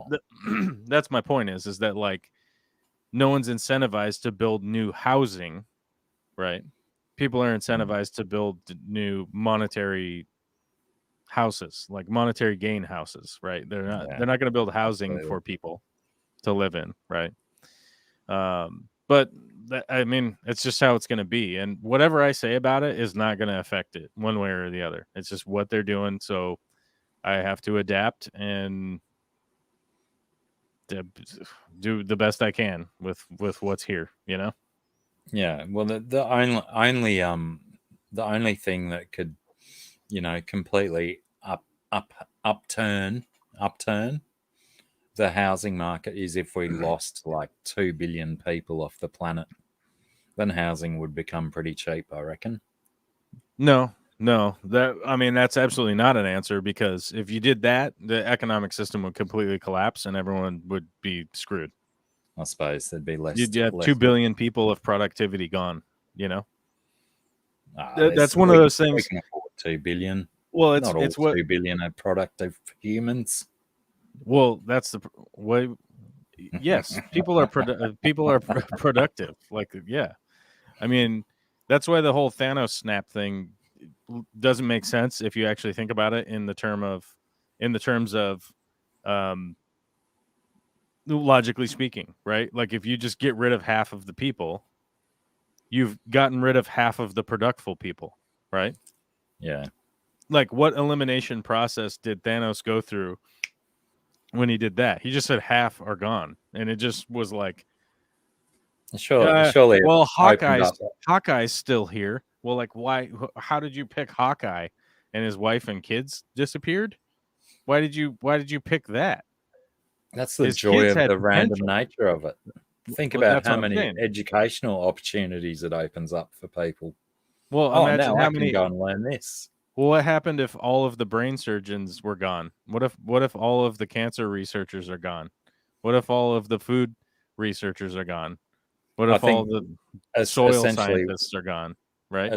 what we have to assume is that only half of them have gone Yeah, on but averages Hawkeye and remained. percentages. Hey, listen to me.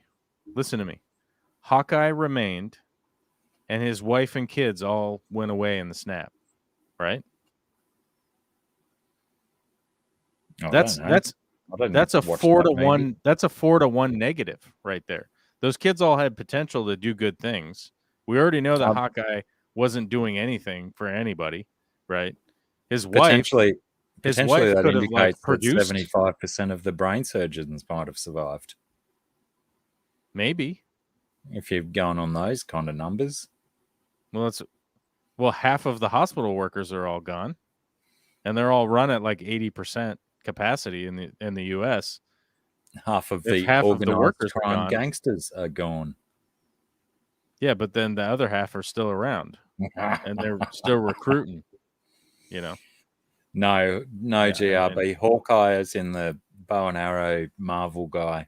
The the normal human that just happens to have a pretty good eye and some decent technology in his bow and arrow. well, like, so Australia's history isn't that wildly divergent as far as like the housing and stuff goes, because you guys had your own New Deal back in the day, 100 years ago, kind of stuff. Yeah, we've still got many local council arguments about affordable housing for those that are struggling. Well, like, what most people don't realize is, like, in the United States, all of these suburban areas and everything like that was all federal projects. Like, I don't know where the educational system dropped the ball, but like, we all know that not the Green New Deal, but the New Deal happened, right? But it's like, but what was the New Deal? It's like, oh, the equivalent of like $5 trillion worth of zero interest federally backed loans to home builders to build neighborhoods all over the place where there were no neighborhoods, right? And then incentivizing people to buy those homes, and also restricting, Asian people, Indian people, Native American people, Black people, Spanish people, South American, all those people from buying them, so Just trying to build whitey suburbs where they shouldn't well, be suburbs. the thing is that they knew they needed to build that housing, right? They knew that the housing needed to be built.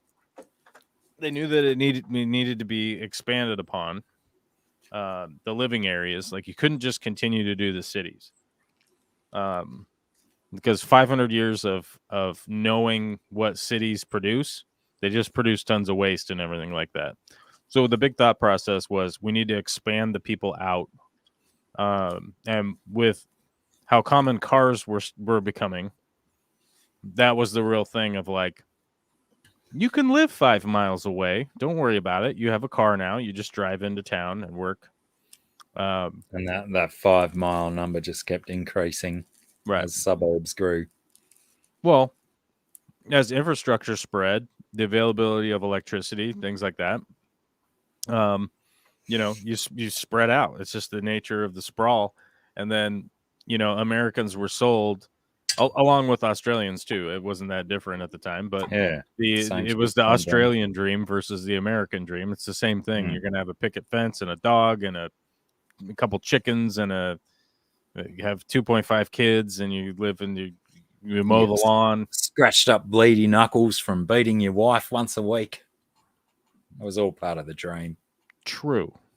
Yeah, I mean, that's, but that's where all this housing and stuff came from. It's like, it didn't just materialize because there was an economy for it. Right. Yeah, Like it was people, created. Yeah, it was created and funded. That's the thing, is that it was created and funded to motivate these groups to do it. And I think that's the reality, is that, like, certain areas need to be rezoned and built. And one of the areas that I've specifically visited myself, I've actually been there, is a lot of parts of the Netherlands. Really, really kind of represent the ability to be able to build up areas that are affordable and comfortable for people to live in. A lot of the apartments and places that we went to were a good example of those, where they were, not the biggest, most luxurious apartments that you've ever seen, but they weren't rinky-dink apartments. Does that make sense? Like, they were intentionally built large enough for families to live in and things like that.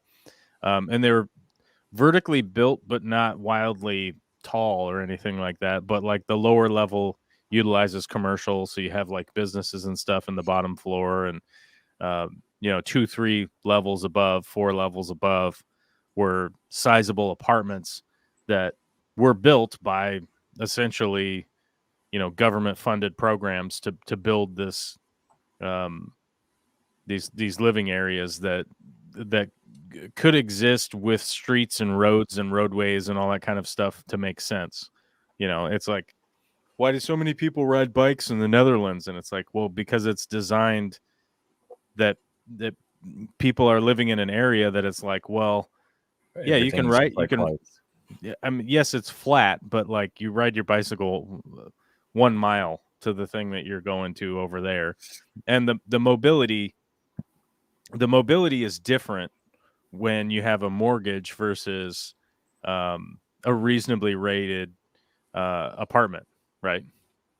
Like when it comes time to move, you're like, well, I want to move from this apartment. Is there something available in the area that I'm going to move to? Oh, there are availabilities, and then you can move there, like, whereas here, you have a mortgage, it's a 30-year mortgage, and you got to go through all this crazy stuff to sell it. So people have a tendency to get completely stuck where they're at. And everything is, the acronym NIMBY is a great acronym for what it is. It's not in my backyard is what it stands for. So it's like, do you want to build a food bank? Do you want to build a food bank? Well, people in this neighborhood aren't going to let you do it. You want to build vertical apartments? People in this neighborhood aren't going to let you do it. So it's really one of those things that it's not likely to change without some huge intervention, Yeah.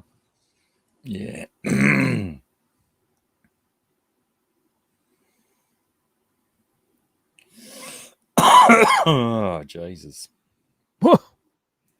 Whoa. Are you all right? One might consider giving up smoking with a cough like that. Might want to think about it.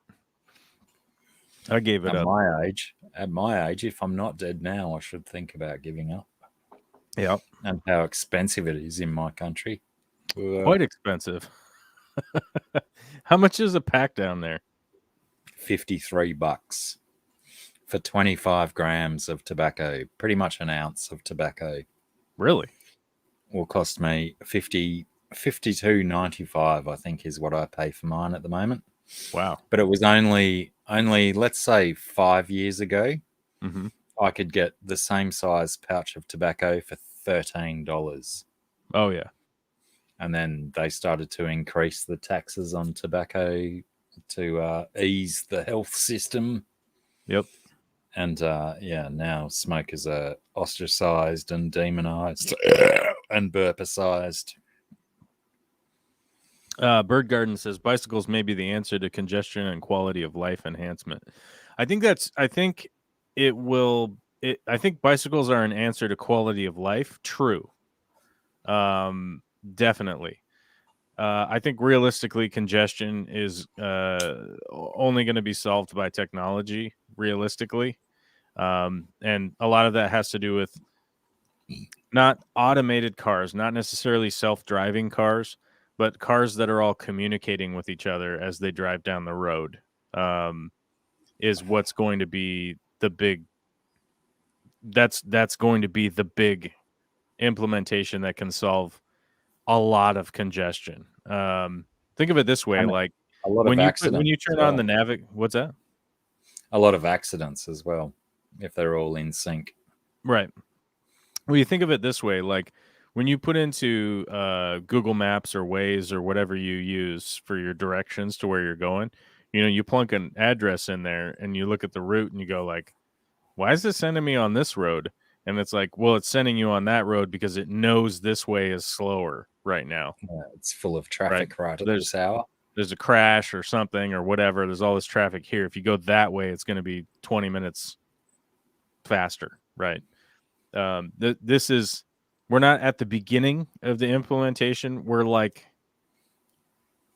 40% of the way there, with having really accurate systems that can relate the traffic situation and communicate car to car to car to car to car. Eventually, is what will likely resolve most congestion.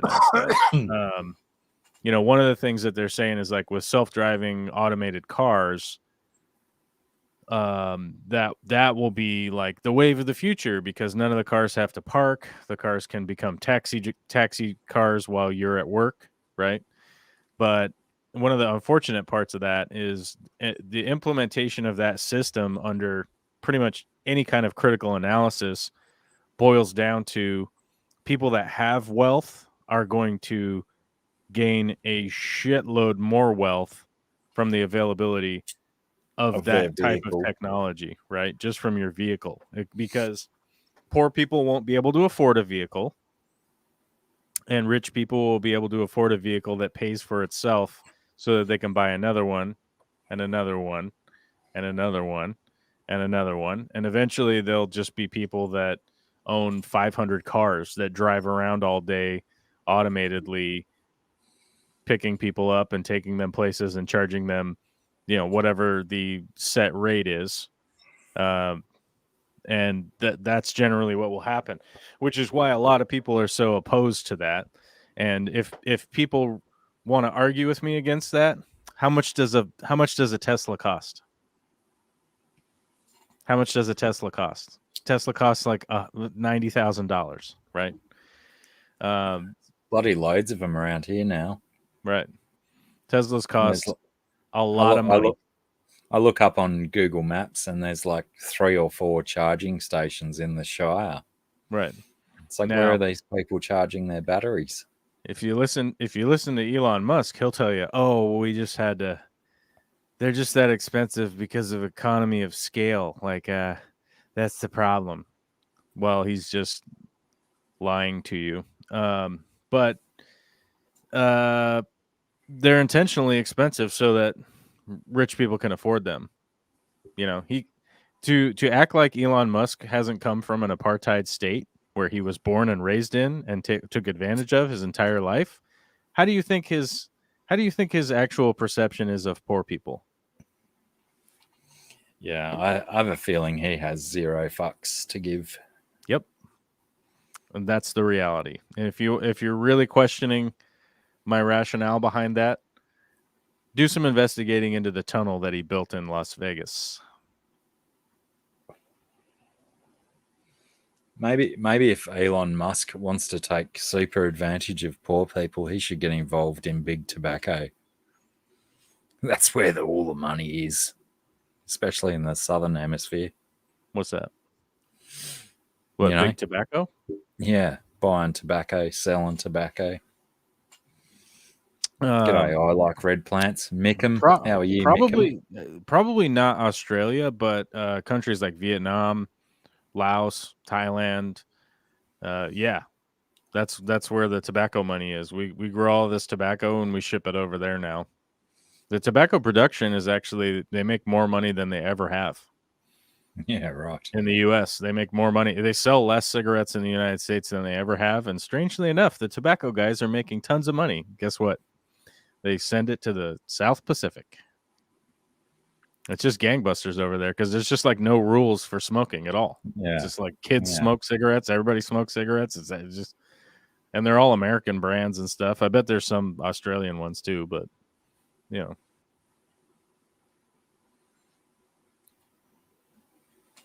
How do you do the National Lampoon's Family Vacation in an electric vehicle? It can't happen. True. But Chevy Chase is too old to do another one of those. So that'd be a fun concept, though. Imagine how cranky Clark would get looking for a charging station. That's true. Without the appropriate app on his telephone. Right.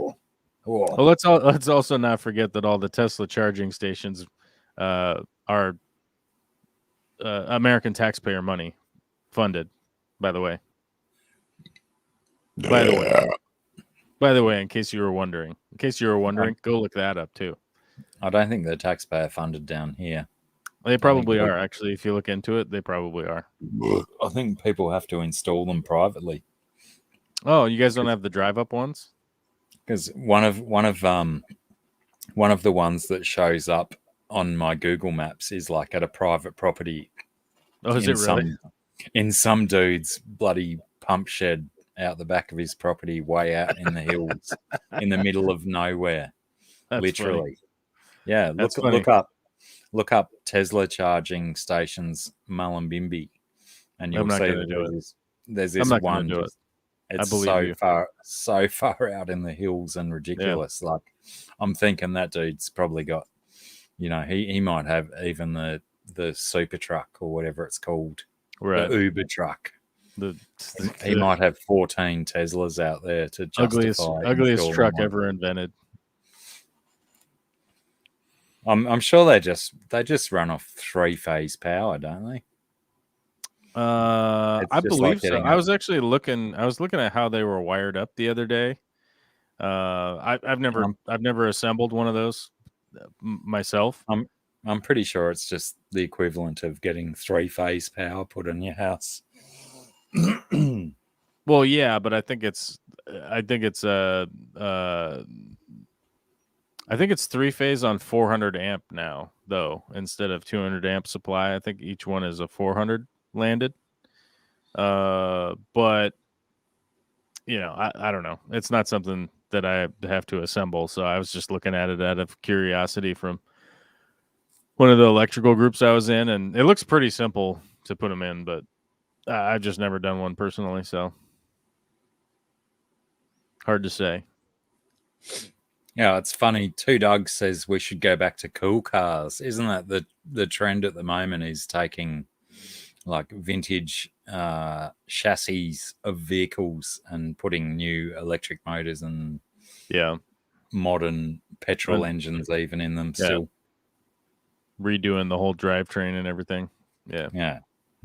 Drive around. Well, I mean, if you ever Chevy with an electric motor, you're going to be the coolest dude in the street. I used to drive a 56 Ford, and if you've ever driven an old car, it's not a great experience. It's not a lot of safe. It's not very safe, man. You're gonna slip on wet pavement. Stopping is a pretty long distance. You got a big motor and you can do awesome burnouts and shit, but their suspension's not all that great. You ride down the road, it's like you're going like this down the freeway, But Yeah, I don't know, man. I always wonder about people that like sort of really like old cars. I always ask them like, have you ever actually owned and driven one? You know, um, They like the concept and the idea of the look of them, but right? the actual physical driving may not be the experience you've led yourself up to believe. It's like, you know, I got a pickup truck that's fairly new, and I'll tell you this much: I'd drive that over my old Ford any day, any day of the week. It's like, oh, the heat works, the wipers work, all the lights, everything. You know, like everything works. I can pop this bitch into 4-wheel drive and go over there if I want. I can do, you know. Oh, I got cruise control. Oh, check that out. I can set the speed and just drive along Go to here. sleep. Just nap a little bit, take some naps. The Bluetooth works, so I can listen to whatever I want to. Yeah, I mean it's it's one of those things, but it So essentially, based on our Tesla talk, the book of Boba Fett has been pretty stunning so far. I've enjoyed it. I've thoroughly enjoyed it. I liked the Wasn't that interjection. just one of the best segues we've ever had on this live stream? Well, I mean, it's like I love the interjection of Dingerin, and blending these stories together. I think it's fantastic. I think the Darksaber is insane. The fact that he has no idea how to use it and cuts himself viciously with it makes a lot of sense. Yeah, that wound's going to fester if he doesn't get it treated properly. Yeah, it's bad news. But yeah, I mean, it's just like how wildly dangerous lightsabers are. It's like finally somebody has put in there just how dangerous these damn things are. Yeah, if you're going to fool with it, learn how to use it. Somebody I heard brought up a good point that because it's a Disney show, you can't say fuck in it ever. But you can slice all sorts of people in half with lightsabers, cut their heads off, arms off. Blood and guts everywhere. It's getting lasered to death. You can rip people's arms off. That's fine.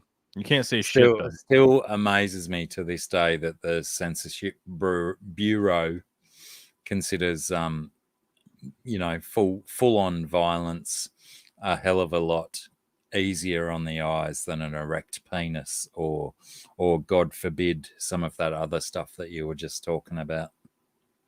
Well, yeah, I mean it's like you can't say shit because that's bad. Yeah. But you can watch somebody get their arms ripped off. Without let us hear them say shit or shit while their arms are being ripped off. No. Yeah, oh no, you can't say that. Just have to be quiet. Mute that and dub some other sounds in. Right.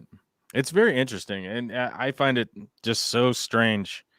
The Protestant history in the United States of this like crazy nonsense. With the fact that those are the people that have created and enforced censorship for so long, and yet those are the crybabies that you hear from at all points in time when somebody gets banned from Twitter about how their freedom of speech is being impinged upon. But if I say cunt on TV, I will be banned forever, right? It will not be allowed to be on TV anymore. Yeah. Because of those crybabies, those exact same people. Those are the same people that scream about they're being censored, right? I'm being censored. Oh, really? What? Oh, okay. I've lived my entire life under the thumb of those people who have created some kind of, I don't know, whatever the weird perspective is that like you can't see boobies on TV because boobies, right? But every other commercial on TV is a shirtless dude that's oiled up.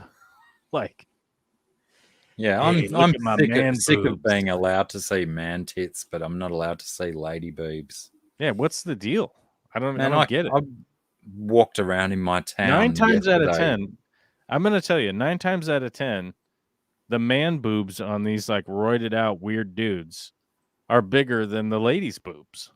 I got boobs that are bigger than a lot of ladies' boobs. There you go. Well, I did a shop at my supermarket in town yesterday, and I saw as many boobs as I would if I Googled Right. up some webcam site. There was so many boobs in town yesterday. But can you believe that this level of censorship has gone so far, right? It's gone on for so long that we go into Star Wars, right? In a galaxy far, far away, a long, long time ago. And yet, strangely enough, everyone there is like a level of modesty that you have barely even been able to conjure up in your mind. Right? Like, Yeah. like these people are willing to murder each other at any moment, yet there's no swearing.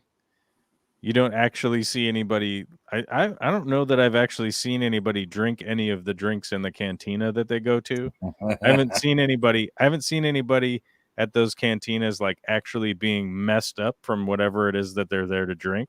Just seems to be they're supposed to be at some kind of bar. And it looks like a roadhouse kind of bar, you know what I mean? Like there should be some ruckusly drunk aliens doing some Yeah. weird alien stuff, you know. Absolutely wanting their drinks to smash down their gullet. Right. But yet their only form of entertainment is gambling, which seems apparently okay to present to the vast Chilling. audience of the world. Violence and a band that plays old-timey music, like Yeah. Swing era Okay. stuff. yeah. Bumper dump, bumper dump, bumper dumper dump.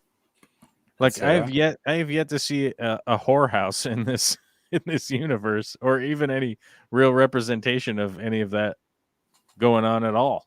Which seems like these people are pretty poor off, and normally that tends to be a thing that that most people turn to when they're really that poor off, right? Well, that was the thing that they implied with the Flashdance ladies venue, wasn't it? That it's some kind of whorehouse that she's the madam of. That's the impression I got, that it was untoward behavior occurring in her place of business. Possibly. Yeah, I don't know. You cannot say I need to take a shit as an alternative to moving my bowels, yet you can see someone get disemboweled and that's a-okay. Yeah. Am I allowed to say, but I need to go and urinate instead of I need to go and take a piss before we move on to the next stage of this? I'm not even sure what we're supposed to say anymore. It's not like we're monetized here. You guys haven't subscribed enough. You know, if you get over 1,000 subscribers, we'll be able to monetize, and then we'll have to really censor ourselves, guys, because then the money's on the line. We're talking upwards of $1, $2. Although Australian, I don't know what that means, you know. Oh my God, Blacky's to 750 subscribers. Look at that. I refreshed it. He's at 750. Oh Lordy, what are we gonna do? I had an interview today where the lady had a low-cut top exposing her ample bosom. I cannot wait to hear the rejection later. GRB lacks concentration and didn't stop looking at me. I mean, I have to laugh at your self-deprecation there. You know, I want to say don't objectify people or whatever, but it's really difficult to like not look at things that are entertaining. I mean, half of traffic jams are people like slowing down to just look at a car crash. You know what I'm saying? Like they're just looking at it and slowing down and going slow. So it seems to be a human nature thing where your eyes are drawn to the focus in the room, right? I guess. So I can't fault you for it, but I guess if the job's on the line and you want to get the job, try to, I guess, be more discreet next time or something. I don't know. That's a good point. That's a good point, BJ. He was concentrating. That's true. I'm not supposed to laugh at that, but yes, I'm laughing at it. What are all these emails? Get out of here, emails. God damn, I might have to move my fridge inside for the next month. It's terrible out there. It's disgusting. It's atrocious. It's just that bad, huh? Speaking of disgusting and atrocious, Oh my god, it's the scunge. wasn't that an amazing segue? I'm not sure if you approved It, or not. it was pretty. It was pretty well done. What the hell is that? Looks like an iron brew. Oh, James Squire, something or other. Ginger beer. Sorry, that's the one that says what it is. It's Oh, hi, Scungy. How are you? hi. I'm real How's your hot. temperatures? It's so gross. And How's so your temperature? Feeling strong, huh? Feeling real shreddy. strong. Yeah, and this is after I've had a swim in the pool. Oh wow. Yeah, it's hectic. It's all horrible. I How can't hot believe is I it don't out come there? in redder when I go out to get a drink. One- because 100 as soon as I degrees. walk outside, it's like Let me see what the temperature is in Mullumbimby. Mullumbimby. I also don't know if you can trust it because I have a weather app that I regularly am checking and looking at, and it said that like yesterday's top temperature was 28 and today's was 29, and I tell you what, that's not true. It says it's only 87 out there, so I don't know. That's yeah, well, not. that's. I did make mention earlier that I've not been looking at the numbers of our temperature because you just don't need to. You walk outside and you go, it's fucking hot and it's fucking humid and I don't like it. Let's Yes. just duck back inside to the air conditioning and stay reasonably mild. Oh no, it says it's 34 Celsius for you guys right now. Yeah, and like 97% humidity or some nonsense. No, hold on. Let me find the humidity. Where is it? 86%. Come on, you're fine. Huawei says Sarah is cooked to perfection. Yeah. It says it's going to cool off tomorrow, though. Yeah, we've got lots of rain coming, which is like such a That's something surprise new. because we've had so much fucking rain already for the last few weeks. Yeah, we no have like doubt. 2 days of rain and then 1 day of remorseless sunshine that makes Yeah. it so humid and gross, and then it rains again, and then it gets humid and hot again, and then it's like this fucking ridiculous loop that we've been on. It's like you live on a weird continent that's just not designed for human life. You know? Yeah. No, we don't even get snow. I live here where the people proliferated like crazy. They were doing good. They were building community centers, you know, like wooden lean-to cities and stuff. And they were running around and they were hunting and they were fishing and they were doing their thing, and it was all good. It was all good, baby. And then some people showed up and started coughing all over them with COVID-1. COVID, not COVID-19, COVID-1, and just coughing all over them and not even social distancing at all. Yeah, Aubrey, it's a difficult area because how the weather feels is so subjective to each individual. So I'm sure that's probably the main reason that they don't just use how it feels as the main weather thing. I turned my weather app back to Fahrenheit. How do I do that? Oh, what have I done? Wow. Speaking of which, I opened my weather app and it's in Fahrenheit for some stupid reason. What the fuck's going on there, kids? Hmm. See, I don't know what is this? Where's the Celsius button? There's got to be a button that you just turn it. Oh, there it is. In the settings. Well, I just 2. found mine in the settings. It's 2 out right now, Celsius. 2 degrees Celsius. Yeah, Wow. I would more- like that. much I would- more accurately though. It's 36 Fahrenheit. It's about to drop down to 32, which is 0. The way I feel at the moment, I would take my clothes off and run around in 2 degrees Celsius. I feel that would be rather appropriate behaviour. I will tell you, you would for a little while. Mm. Yeah, that's all it'll take. Yeah, you'd do it for a little bit, and then you'd realize, like, oh, I might die out here. This might, I might die. The minute that I tap the end of my penis and it goes ding, that's when I go back inside. When it's fully frostbitten. Yeah. Um, G'day, Nathan Fish Boy. Good Oh, yeah, buddy.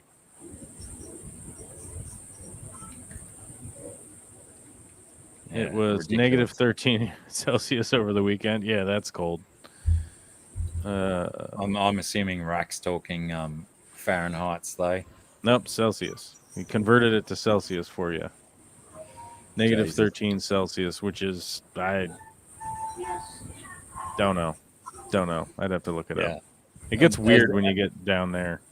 Yeah, it does. It stretches. It's like elastic. The numbers all how bizarre. they relate to one another. They eventually meet up at some point. I think, what is it, 0? 0 probably. Is it 0? I don't think it's 0. No, I don't think it's it's a 0. minus. It's minus 20 or something. I don't know what Yeah, the hell it somewhere is. weird. Yeah, it's weird.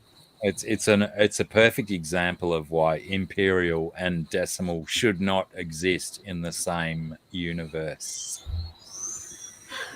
Vince Olshove says COVID didn't win, just another danger we will have to live with. I never heard, Joel. I know your daughter got COVID, but did you end up getting it too? No, I caught some other cold that was going around. Just a flu. Joel just got the flu. Well, I didn't get the flu because I wasn't tested for the flu and I didn't have symptoms that were flu-like. So, but I caught like a cold. I caught like a weird head cold. But do you do tests to see if you've got the flu? Well, if- yeah. Mm-hmm. Because if the So, doctor like- thinks we've got the flu, they just go, "Oh yeah, you've just got the flu." Yeah, go and take some tablets and have a rest. Drink Well- some water. Okay, in the States, if they're like, oh, yeah, it just seems like you've got a virus or something, they will send you home. But if you, it depends on what hospital you're at and depending on like kind of what's going on, How much they manpower do they've a got. flu swab. The flu swab's the same as the nasal COVID test. It's that little, and they stick it way up there, and they're like, but one of the reasons that they do the testing is to track for the flu to see if people have it. Okay. And so more often than not, when they're doing that test is like, oh, a lot of people have been showing up with the same crappy, like really crappy symptoms that you have. So they want to verify if people actually Which have the one flu they've got. that's going around. But if you've been sick for a day or two and then you get better after a day or two later, you probably didn't have the flu. Like the flu knocks you out for like 10 days, 2 weeks. The proper flu. Yeah, the actual flu, but you catch like little viruses and stuff like that, like for sure. And you just get a little bit sick. The doctors are just like, get some rest, lots of fluids, maybe some Tylenol, maybe some ibuprofen, do that.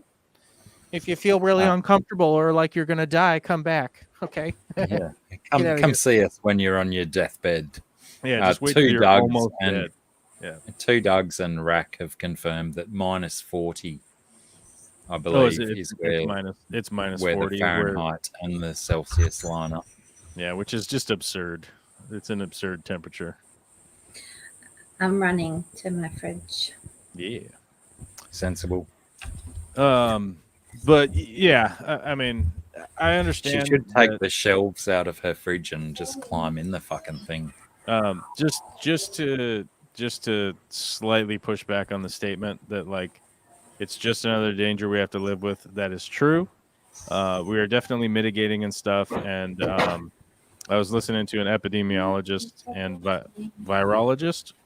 I don't know. I was listening to doctors being questioned earlier today on the when is the pandemic over, and their basic like the way that they're measuring when the pandemic would be managed is when our death rate gets close to the flu. And in the United States, that's 83 people dying a day from the flu is our average, right? So it's approximately 30,000 people a year. Sometimes on a really bad year, it's like 60,000. So currently right now with COVID, we're at like 400,000 a year. So then we haven't reached that point yet. We haven't reached the point of like, oh, we've got it handled, guys.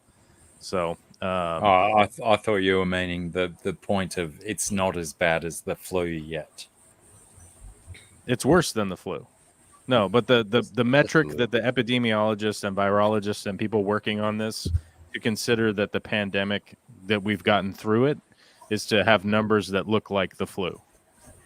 And the flu in the United States is 30,000 to 60,000 people a year. On a really bad year, it's 60,000. On a regular year, it's more around the 30,000 a year die from influenza.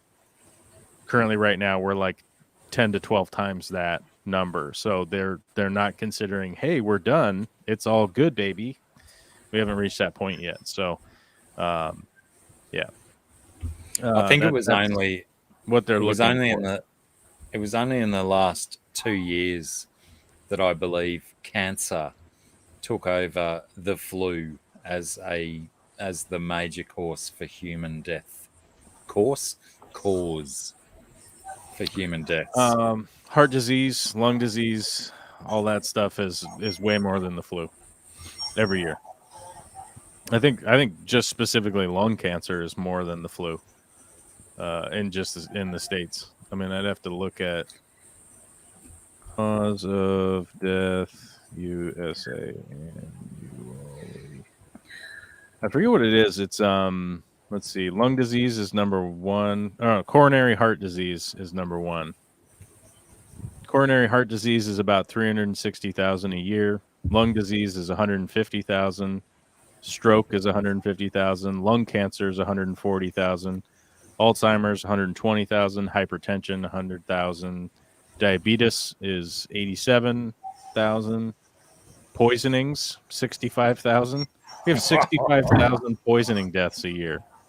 We kidney should start a poisoning podcast and investigate some of these poisonings. Yeah, no doubt. There's a lot of material to work with. Kidney disease is Fucking- 50,000. So the flu, influenza, where is it? It's right down.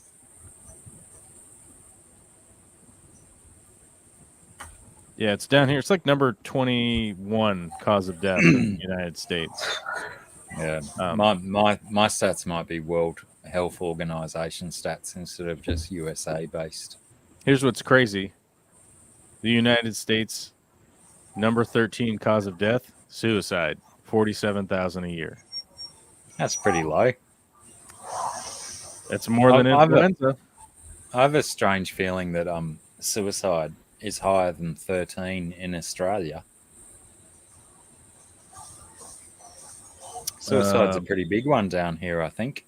But we are, per capita as a nation, much Right. smaller than a lot of other nations around the world. Yeah, heart disease is almost 25% of deaths in the United States is Well, heart disease. That's lucky because I Cancer. don't have a heart. Cancer number 2, accidents is number 3. Accidental deaths is the number 3 cause of death in the Accidental deaths. the United States. Yep, accidental death accounts for about 150,000 people a year. That's such a broad term, though. Most common among men, people of ages 1 to 44, and people with risky jobs. Unintentional falls, motor vehicle traffic deaths, unintentional poisoning deaths are the top ones. My God, you guys, we got to watch out for accidents, dude. And snails, according to S, we've got to watch out for snails. Snails. Yep, Snails are the number 2 killers. that's right. Snails are gonna get you. Speaking of snails, I watched a great video just before the stream of True Facts. Do you know True Facts, everybody? Yeah. The Frank. Mhm. And yeah, I watched his one on proboscis monkeys, and then I still had some time to kill before the stream started, so I watched his deep sea one where he overdubbed Right. his voice onto the commentary of the scientists and whatnot. Very, very cool. The one with the snails, proboscis, going into the I can't even remember what they called it was a plant looking thing, but it was a life form. Yeah. But yeah, if you haven't seen True Facts, Z Frank Frank 1 on YouTube, people, have a watch, because it's bloody funny and it's bloody educational as well. It's great stuff. So many good videos. We are advised to stay home and wait it out if you don't get serious effects. Worst peak was a week ago. Yeah. Is this your storm warning? It's all of it. It's everything. Oh my God. It's 9:50. I got to go to bed.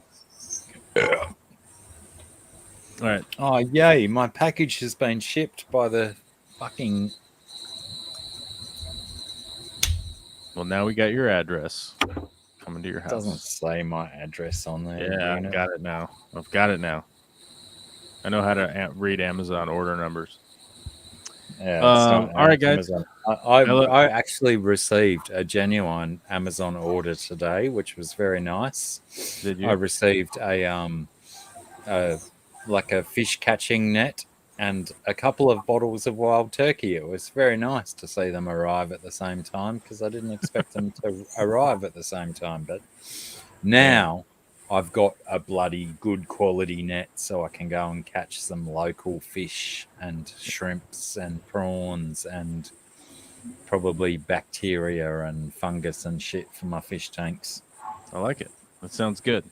All right, my bedtime is here. I gotta go. I'm late for bed. Righto, get out. Get I out. love you guys. You're gone. Great to see you, You're guys. banned. All You're right. banned for 6 days. I'm banned. All right, fine. Just for 6 days.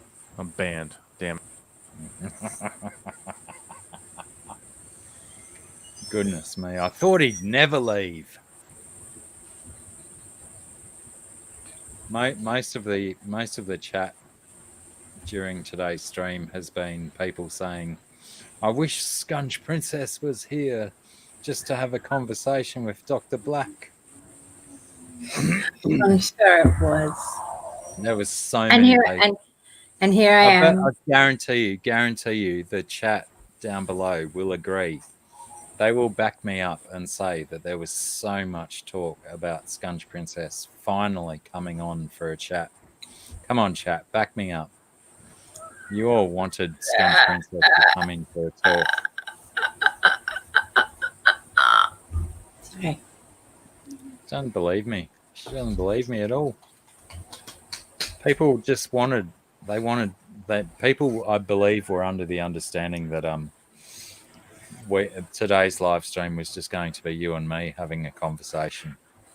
And so the first 20 minutes, I mean, go back through the chat yourself if you want, but the first 20 minutes of the live stream were people just saying, where's Scungy? What's going on? I thought she was going to be here for a chat.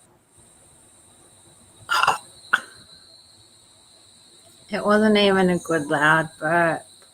No, it's quite terrible. They always are. Well, like only when I'm not in a position for them to be appreciated, then the good one comes out. It's quite disappointing, really. Sure. I'm not sure if I believe you 100%, but I'll take your word for it. You know it to be true. Essentially, what you're saying is that when you're not on camera, you do awesome burps, but when you are on camera, somehow your body fails you. Is that what you're saying? No, not quite, because I do a lot of shitty burps off camera too. They're only like occasionally that I get a good one. Now, can you see the chat as well? I can, but I have to like sort of really look to read it properly. I do remind myself quite often that I have to remind you to look at the chat. Jay Scunge for president. That's a quality hashtag I think a lot of people could get behind, but unfortunately, what can she be president of? ScungePrincess.com? President of the Scunge. President of the Scunge. We like it. We like it. Anyway, Jace, good to see you. You do have the link, the Perth Flipper, so you could, I know, if you're typing words, you can probably put your face on screen as well. Oh, look out. I'm going to have to put this dude up as well because he's there. Whoa. Now Sarah's in the right spot now. She's the rose between two thorns. Oh, that's hard. How dare you, sir? No, only the truth. I'm the color of the rose, perhaps. How are you, Sarah? Very much a glow, love. Well, the chat was going crazy wondering where you are. Exactly, yeah. See, she didn't believe me, Rack, and I'm glad someone's backing me up. Right? Fucking chat was behind the 8 ball. They didn't pick up the slack at all. Oh, it's just Michael and Joe blabbering on, and people are like, "Where's Sarah? Is Sarah coming?" Exactly. You would not. You go back, Scungy. You go back and you watch through the chat and see how many questions there were looking for Scungy's presence. Yeah, and I was thinking if she were here, you'd get to 1,000 subscribers a lot quicker. Yeah, not with the purge that happened this week. You're doing well though. You crossed 750 tonight. That was amazing. Congratulations. Yeah. Oh, Are you still doing the ups and downs though? I got 761 Sunday night my time, and then I went straight back down to 749. So I think YouTube did one of its lovely purges that makes us, as YouTube creators, feel so fabulous when we lose so many subscribers in one hit. Did you see my post, how to get to 1,000 subscribers? No, well, inherently, I avoid those kind of posts because I don't want to know how. Well, it's gaming the system, so you're better off not. But if you wanted to get there in a hurry, you post a YouTube short, 15 seconds every day, and it's like a magnet. It's like, why didn't these people subscribe when I was live streaming for 2 hours at a time with guests from all over the world? Why are they subscribing now with a 15-second shit video? Hard to explain. Yeah, it's hard to. I don't really do YouTube, but I go on Instagram, and the difference, I just like putting pictures on, but people like videos, and as soon as I put a video, I just get all the new followers or whatever they're called. I don't like Instagram, but I did a video, a ukulele Instagram reel yesterday, 3,000 views, 3,000 views. And in like 15 minutes, I'm like, the universe is broken. It's just broken. Absolutely. What a good way to put it, Rack. Some old fella plays a bloody ukulele for a few minutes and it gets thousands of views. 30 seconds. 30 seconds. I worked my ass off for an edited video on YouTube. 50 views. Here you go, pal. Yeah, well, I tried the same thing I'm getting though. That, but she didn't give a shit. What about putting heaps of time into making YouTube videos for myself? No, about being talked about so much on Punchy's stream. So you should have showed up. You're saying on this one? What? So you mean I thought you were saying on this stream earlier. Oh, darling, you talked about very often on all of my streams, but when I was on Pamela's stream on Sunday evening, you were being talked about a lot as well, but you still didn't show Oh. up. And No, I've been humans get frickin' busy. disappointed when Scungy doesn't show up. Yeah, I think on the think Bird we- Garden channel, I'm That's going to fair. say I sat next to the Scrunch Princess on a live stream in Australia and see if that helps my numbers. Sure, I'm sure it will do wonders. Well, it can't hurt. I'll tell you, it can't hurt. Yeah. Yeah, That her sounds true. YouTube channel is so underground. It's no one subscribes to it, but they all watch it. So just make subtle references to Scungy's YouTube channel in your videos. Just cryptic references will do, because I think all of you're the best. Yeah. all of the deep down people that are following Scungy's YouTube channel, they like the cryptic shit. They're thinkers. They're thinkers, not doers. They're thinkers. Much like myself. Me too. I want to ask. Speaking of cryptology, I want to ask you guys if you're familiar with geocaching in Australia. Oh yeah, there's a geocaching location just out the back of my house, actually. Cool. Albeit on top of a mountain that's quite difficult to climb, but there's a geocache location up there. I've released several travel bugs. It's a geocaching term, travel bugs, and they've been picked up all over the United States and taken all over the world. So I figured out that if I took some of my YouTube channel stickers and I adhered them to one another back to back, they're the vinyl stickers, so they're kind of tough. And I put we don't mind shameless plugs, so you can hold them horizontal if you want. Okay, yeah, I was sneaking that in, so thank you for permission. Yeah.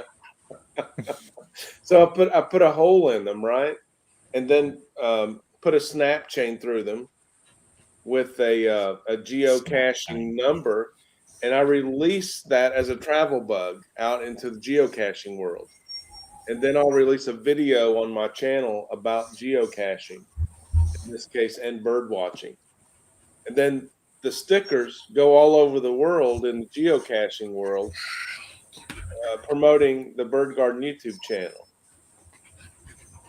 It's been a lot of fun. That's a bit interesting. Just And even the idea of having your thing When sending you out. buy that, when you buy the geocaching number that makes it a travel bug, it's like $6. So for $6, I'm getting international exposure and having a hell of a time. I can go on the geocaching website and look at the map, and it shows every stop, and it's really neat to see those stickers go across the world. Could I go out into the bush and like take a dump in the forest and put one of those tags on it, and everyone who saw my pile of poo in the forest could then attach the rest of their journey to my pile of poo? Is that how it works? The thing you would have to do is take a picture of it. Oh, you'd have to take a picture of it, and you'd have to call it. I don't like photographing poo, so that's out. You'd have to call it something other than poo. I don't mind photographing poo. I have a whole assortment of photos of poos my sons have done in the toilet that have blocked the toilet. Yeah, she sent me some of them too. But sometimes it's like, this deserves to be seen more widely before I destroy it. Champions. Memories. Oh, the memories. Yeah. Memories. That's Yeah. I could probably make a whole album. How good would that be? A photo album on your finest coffee table in your entertaining area, and the guests roll in for a roll through the pages of poop. I mean, social media, that could go viral. You never know. Poo always goes viral on social media. Every day, bro. Now I can't remember what it was called. I saw this thing the other day, but I can't know. I think it was called Secret Bumhole. And it's like this whole collection of pictures of things that resemble bumholes. And then right. shortly after I looked at it, I went out with my son and I saw, and I was like, oh my gosh, it's a secret Everything you saw bumhole. became He a bumhole. didn't know what I was talking about, but I was a bit excited. Yeah, there's a do you call them channels on Instagram? That there's one that I follow that's like that, but it's certainly not about bumholes. But it's things that look like the front side. And there's some pretty good pictures on there. I don't know why I told everyone that. Now everyone knows what I'm looking at on Instagram. Things that look like something else. Chalupa, no tomatoes. Hello, Travis. What's I your miss you. username I miss on you, Travis. Instagram? Dr. Black66. My Instagram. Oh shit! I don't even know. It's Blackety, Blackety with a bunch of sixes after it or something, maybe or just just two. two. I think just two. Yeah, Blackety66. Yeah. I always used to say blackety. It's the sound that black makes. Blackety, blackety, blackety, blackety, blackety, blackety, black. It might not necessarily be true, but I did used to say that a fair bit.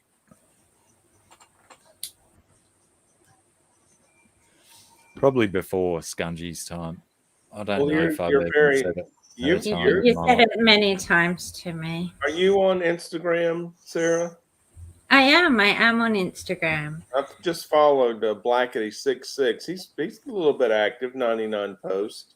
Yeah, just don't look at the accounts that I'm following. But if you look at your screen on the YouTube, Scunge Princess, that's exactly how her Instagram account is.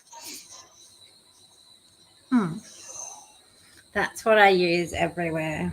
Because when I'm I looking. first joined Instagram, I just thought it was about boobs. So that's most of my follows, is boobs and stuff. You know, When I forgive joined, me, I'm just a boy. I know, right? Do men do that? I don't know. when I joined, I just was sharing pictures of vulvas. But You were that one. Okay. I don't see it in the chat, Michael. GRB, can you please? I know you've got the links, bro. Can you punch a link to Come on, Scungy's GRB, help me out. Help a brother Insta out. in the chat, please? The Perth Flipper. Perth Aquatics, is that the same guy? cichlids. He used to be Perth Yeah, Cichlids, Perth but now Cichlids. he's Yeah, okay. What's up, Perth? Jace. He's one of my favorite people on the planet because he Okay. likes his Star Wars too. Gotcha. Now, I remember him from the River Life days, going way back.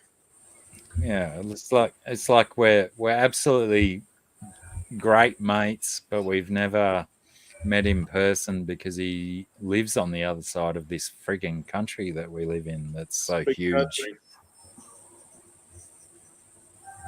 I got hashtag Scrunch Princess 100 posts. GRB has posted the link in chat if you want to go from there. Sarah's Instagram. So much good art on there, isn't there, Scungy? So much. I don't really like social media, so I really struggle with upkeeping it. But Well, it's a pain. It's a pain. and like I'll get motivated to do it, and I'll start doing it, and then I just drop off and stop doing it, and then I guilt myself into going back to it again. Well, if you've got an inventory, it's a great place to be active. If you don't have an inventory, what's the point? Absolutely. That's a really, really well said, Rack. I'm trying to get myself a new website happening. I'm in the process at the moment. Well, I hope that's very successful for you. I'm sure it will be. Oh, gee, hubby, you and didn't need to another- go on my Instagram. I don't do bugger all on there.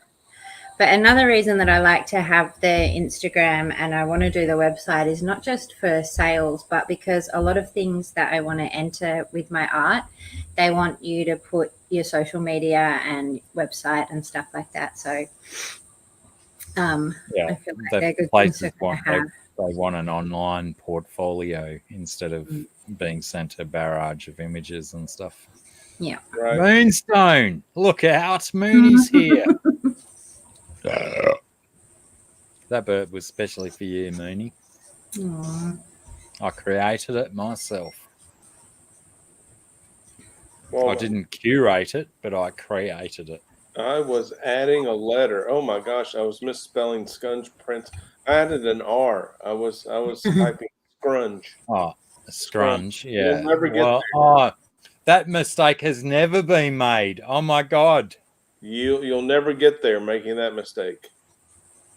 There's still people to this day that call her scrungy.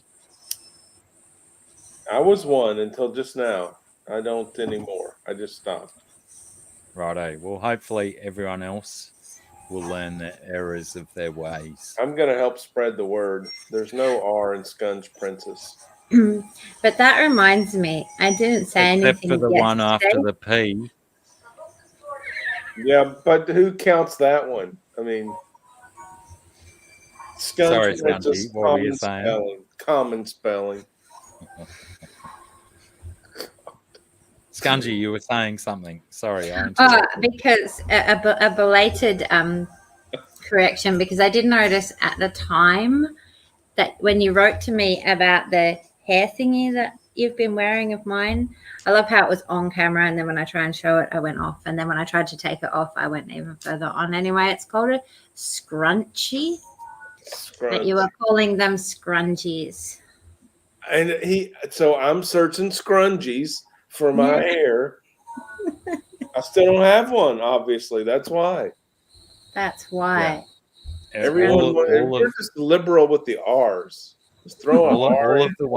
All of the ones out there in the world are called scrunchies with a solid CH. Scrunchies. But the one that I wear is a scrunchie. No one else has a scrunchie. I've only got a scrunchie. I got some. And I don't know where it is at the moment, though, so I still have to look for it. It's probably down behind the bed somewhere. If you don't have a scunchie or a scrunchie or whatever it is, you wear 2 pair of glasses. And every time you appear in public, people like to comment about you having 2 pair of glasses. That sounds fun. Oh, it's a lot of fun, the first 5 minutes. Then it wears a bit. Yeah, then the rest of your life, it's like you just need to go get a drink. Excuse me.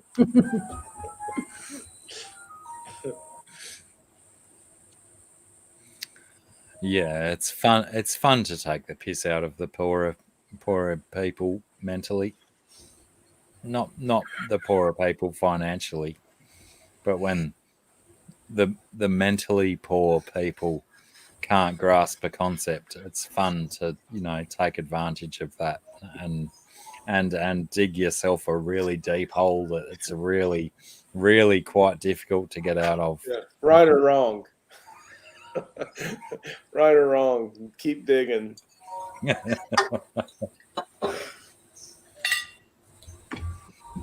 Oh, Huawei says time for a ukulele break. Play us a song rack because my glass is empty and I need a drink. And all right, so I'll do show and tell. I didn't learn a new song, but I did get a new ukulele, and I'll reveal it here. No one knows I have this, so this is going to be just between us. Okay.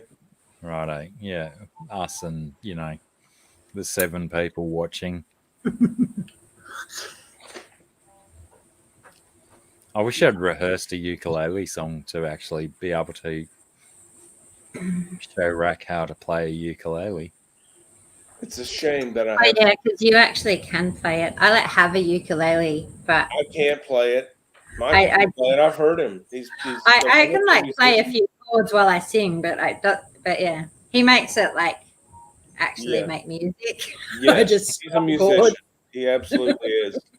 I don't know if Rack's seen your ukulele, Scungy. Maybe you Oh should yeah, I show can him. show him mine. Sorry, the Definitely. other thing is I came here in my swimmers and then I chucked a t-shirt on. So every time I get up and down, I've got to do this little creep walk so I don't expose Show the myself. lower half. Well, it's a shame, is how I'll start this apology, that I have this beautiful instrument from Hawaii and I can't play it any better than I can. But it's a lifetime instrument and I'm very much in love. Oh, it's very pretty. Oh, she's To say the Beautiful. least. koa wood with all of that curl, Mhm. sapwood, the matching panels on the back. I've got a pickup installed, so Mhm. when I start my world tour, everyone can hear. Ebony. Yeah, It's beautiful. Ebony she's a beauty. and ivory go together in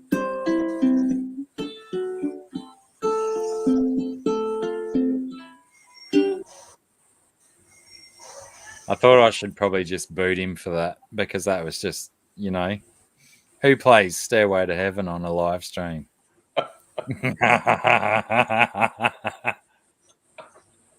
And for my next number, Wagon Wheel. I'm almost 100% certain that you knew that was coming.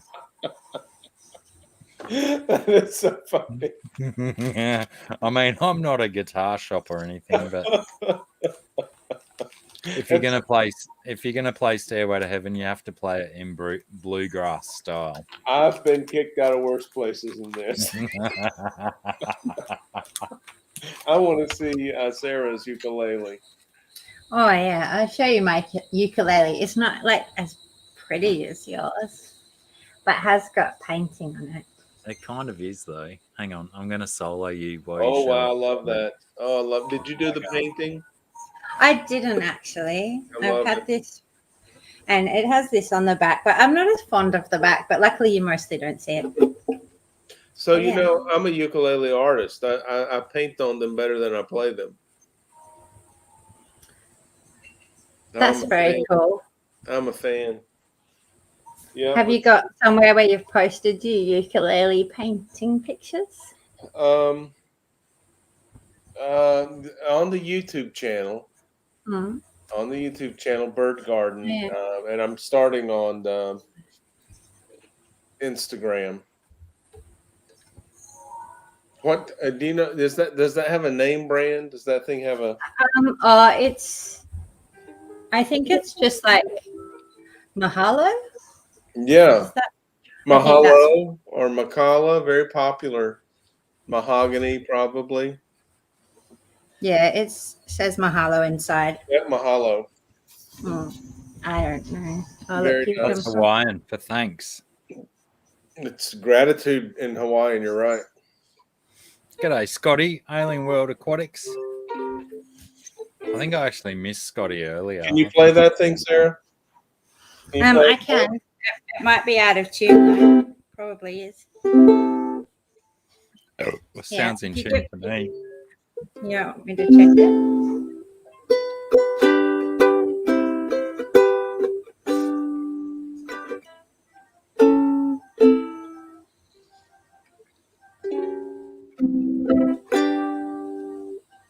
And what's the other one?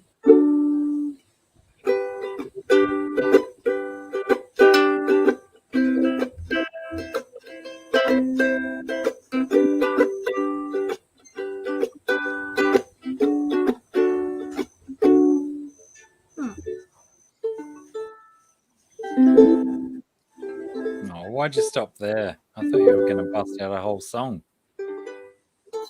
Oh, because when it gets to the bit where you've got to sing, plus I'm not sure. Where does it start? It's like...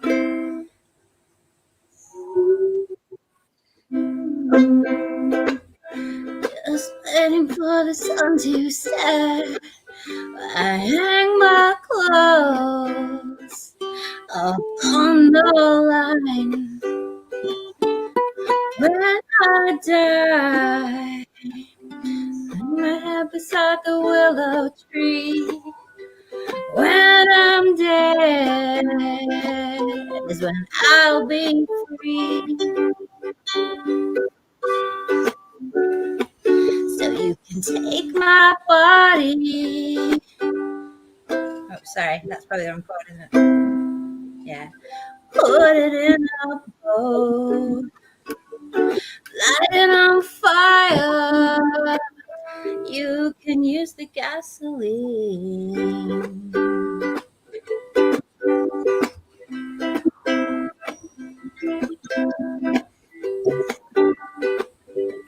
I think it just repeats the same words again for that one. It's a cute little song though.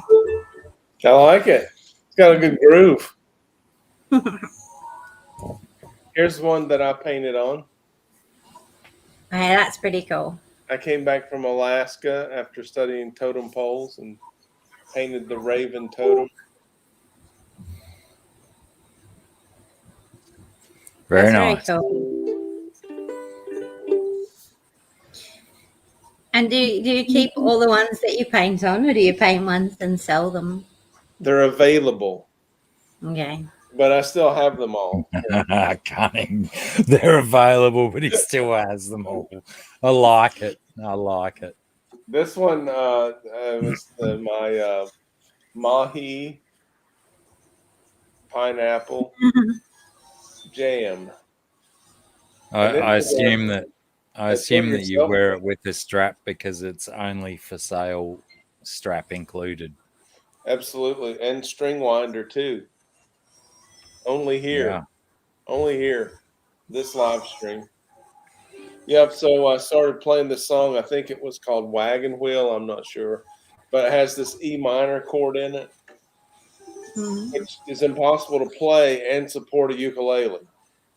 So you got to have a strap. So if someone puts a strap on their ukulele, look out. You're about to drag. Is that an E minor chord? You know what? I might be cheating because I just realized I kind of rest it on my boob a bit. Yeah, I'm not even relying on my fat gut, but I can still play an E minor chord.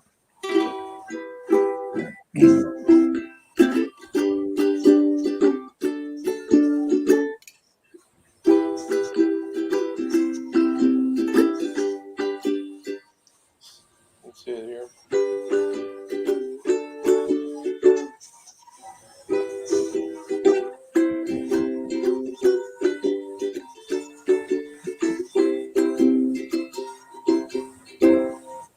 That's it. G, D, E minor, C. Then it repeats without the E minor. So it's G, D, C. That's what the Beatles made their money on. Right? The simplest chord progressions. And that's what is it? Green Day. When I Come Around. The way I learnt that was that I heard someone playing it, and I was like, "Oh, I want to learn that." And they were like, "Yeah, it's just G, D, E minor, C." And I was like running for a bus, and I was like, "Right," and I took that in my head, and like so now that song is always like actually chords sung rather than the actual song in my brain. When I come a G, C, E minor, D. Cautionary tale, chords may not have been sung in tune. So you're the only one who hasn't played and sang, Michael. It's your turn. Well, why are we always yelling? Wait to me is asking for Sarah to do an encore. Absolutely. Clearly not satisfied with Sarah's eager attempt prior.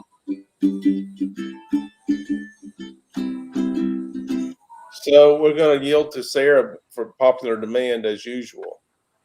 Of course. Necessity. I don't know. The tip Um, jar is empty, and it's all up to you, Sarah, as usual.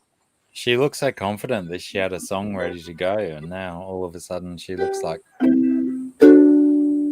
Yeah, because what's that Joni Mitchell song called? Yellow Taxi or something. All I want. Actually, That's funny that you mentioned Joni Mitchell though, because she's now removed all of her content from Spotify as well, Did she? Or Neil Young? jumping on the Neil Young bandwagon. Thanks to Joe Rogan. Leonard Skinner laughing out loud.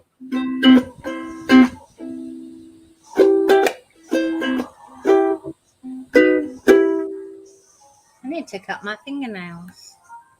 You always say that.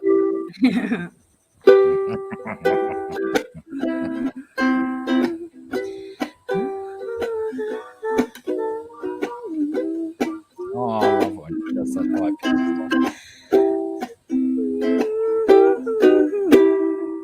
Yes, I love this song. Yeah. I don't know if I can sing it. I've got my Go, headphones in. let's go. Yeah.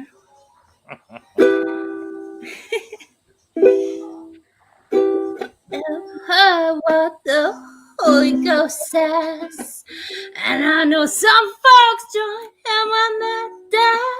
The count is on, the time is coming soon, but I can get to hell.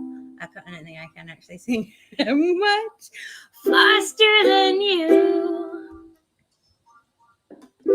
And the witch is me. I put my spell on you. And I believe that the devil watches over us, sees every little thing we do. I don't know. There's a lot of song though. Oh, but it's I close my eyes, I envy and pray. It never fails me, I get things this way. Whip out my knife, take everything you got. I'll leave them broken, lonely in the burial plot. And the bitch is me. Don't give a fuck about you. And they say that God's the one who judges us. Well, I'm not ashamed of the things I do. There's nothing more here. The soul is dead and gone. I kick and scream, but there's no life left in these lungs. I don't know. I'm going to stop because Good job. Thank you, Sarah. And now it's that time at really the open don't mic like where that no song one. being stopped. There was a long line for next on stage until Sarah sang, and then everyone just kind of dissipated. Like, no, I don't think I want to sing now. The one with real talent has already stolen the show. I don't know about that because my voice is Fair pretty difficult. Still would have been nice to hear the whole song. What genre is that song from? Unfinished.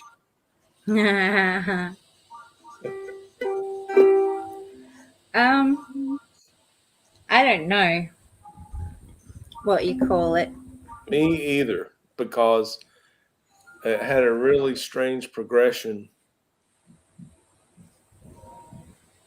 But It was a cross between alternative rock and hubris jazz. I was thinking a fusion also, like a jazz blues fusion. It's a fusion chock full of hubris. Lots of hubris. Yeah. Doesn't take a mad scientist to work that out. Thanks, GRB, for posting that link. That was kind of you. Here's my. This is a project. I mean, I was just working on it tonight. This is going to be called Sunflower Burst. What's the blue stuff on the neck? It's tape to protect protect the frets while I'm staining. Because Yeah, is we're it just in the scary process. when you start taking to one? It 'cause used to be. Yeah, it Because, used to be. I mean, Now I feel it's scared when I take to a good piece of paper. yeah, no, now it's like I got sandpaper. If I screw it up so bad I need to sand it off, we're just back at zero. And then, Sandpaper. so I've learned Great also to eraser. add these side ports. I painted the inside of this one too, sunflower bursts. So I painted black on the bottom, Makes and then sense. so for the top, the side port, I did something that rings of a flower bloom. And these things really help. I started with this. My What a shame you didn't measure your flower holes accurately. Oh, sorry. Yeah. That's a nice hole on this one. and then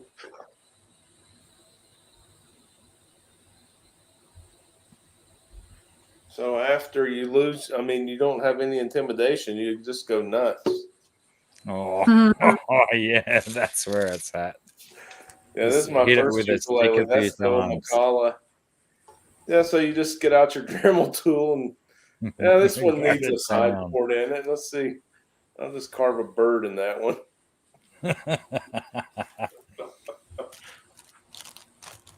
That's what it takes, though, man. You've got to commit to what you love. I would say I've made a lot of mistakes in my life, and I'm old now. I'm a granddad, right? And so I didn't make any mistakes in drilling on these beautiful ukulele bodies. But it's only because I made so many mistakes before. And had I been afraid of making a mistake, I would have been paralyzed. So you've got to take the risk. Let it be calculated. Don't be stupid, but don't be paralyzed by risk either. When I get a clear coat on this, I want to come back, Michael, and show this on your live stream because this is going to You'll be be. stunning with a gloss coat. I look forward to that day when we see this in its prime. Sunflower burst. Did I tell you last time how I put the name of the that I give them on the spine? No, I don't think I so. I go to a font generator online for free. Pick out the font, the letters, the size, and then I flip it horizontally so it reads backwards to me. And I print it, and I just load up a sheet of wax paper from the kitchen in the printer. So when it prints on the wax paper, it's just a transfer. So I touch the transfer to wherever I want it. And Wow. so I'm making That's my own ingenious. decals that way. Yeah. Pretty neat. Absolutely ingenious. What a technique. I learned that on Google, by the way, not an original idea. Learned it on Google. Well, that's like refreshing compared to people learning everything on YouTube nowadays. But yeah, so Well done. Google is still the number one search engine. YouTube is just number two. Well, you got to keep it in perspective. And I do allow for about a 33% margin of error for anything and everything I learn on Google. So you involve yourself in an extensive testing process, and Yeah, well, I recognize that whatever I find online was just reposted by someone else who found it online. And I'm taking a shortcut, not reading the scientific paper of origin. I mean, who bothers to do that No one. nowadays? No one.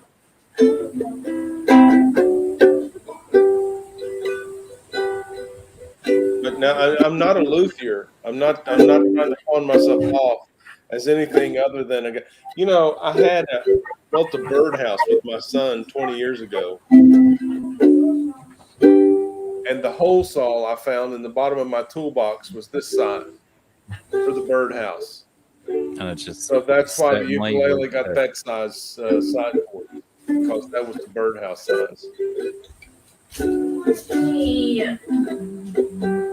What does the whole give you though? Is it just more resonance? No. What you gotta, man. If you get to a music store and you can play ukulele, a lot of the modern ones have that. It lets sound come out so the player can hear it. Ah, gotcha. Righto. Yeah. So the listener doesn't lose a whole lot, but the player gets. And it's easier to tell if you're out of tune. Basically, you know how that bothers you if you're into that kind of thing. So it doesn't affect the resonance negatively. So pretty cool. So all of my ukuleles are just, I mean, they got holes in the sides of them now. That's just the way it is around here. I don't know if Scungy would approve if I put a big hole in the side of my ukulele. G'day, Sandy Dowdy. How are you?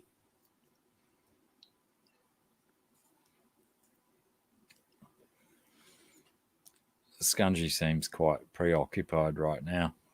I would say get your Dremel tool warmed up and carve out the shape of Australia for your side port. I don't have a Dremel, but Scungy has a Dremel. She'd probably be able to. I have Dremel one, out. but I won't make it Australia, but I'll make it like a skull.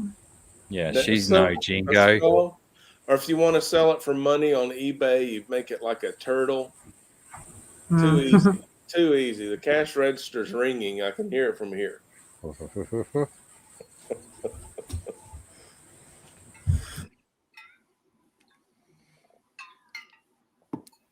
What are you drinking there, Rack? Out of your jar? Apple juice. Apple juice. Sure. I believe you not.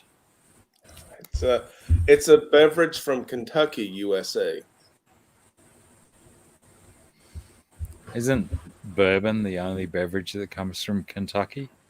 No, but bourbon can only come from Kentucky. Mm. And anything else is whiskey. Got me a bourbon, I guess. I've drank a Foster's oil can one night. A what? Forster's? Is it Forster's or Foster's? Foster's. Foster's oil can because it's so fucking big. It's like a 19-ounce can of beer. I was just blue and gold, so it's just like their normal beer. With nothing normal about it. If that's normal in Australia, holy cow. It was like 2 Budweisers in one can. Yeah, I think anything bigger than normal we put in a bottle. And then I think, now that you said that, I bet it was just marketing to the USA, this Probably. Australian beer. Isn't that what Foster's is altogether? Yeah, marketing, full Is stop. it? I don't think know. I've ever seen Foster's beer for sale, but it's always the one shown as the Australian beer overseas. I've never spoken to an Australian that mentioned, preferred, or recommended Foster's beer. But that's the only Australian beer I see when I go to the store.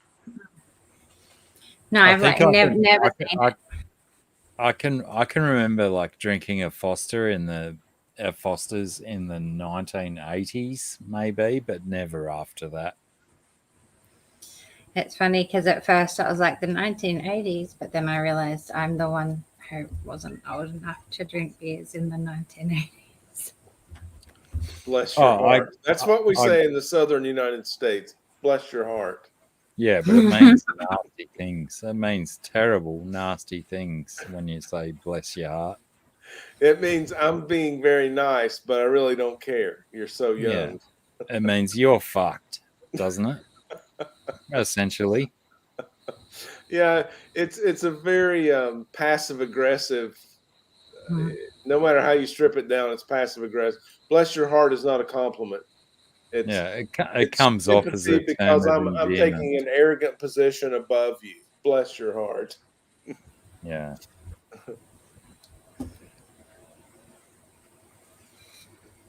The 80s were very good to me, BTW. That was I I was just a child, and they were okay to me.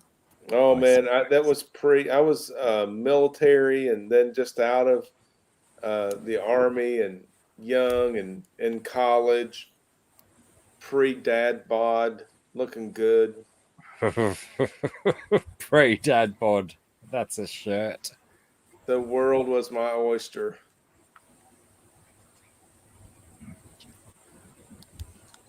Yeah, the 80s were tough. They were tough, man. These millennials thinking that the noughties were tough, you know.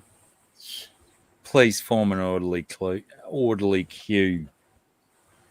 Now the 80s, I remember Australian surf and skateboard companies were really big. Lunch break,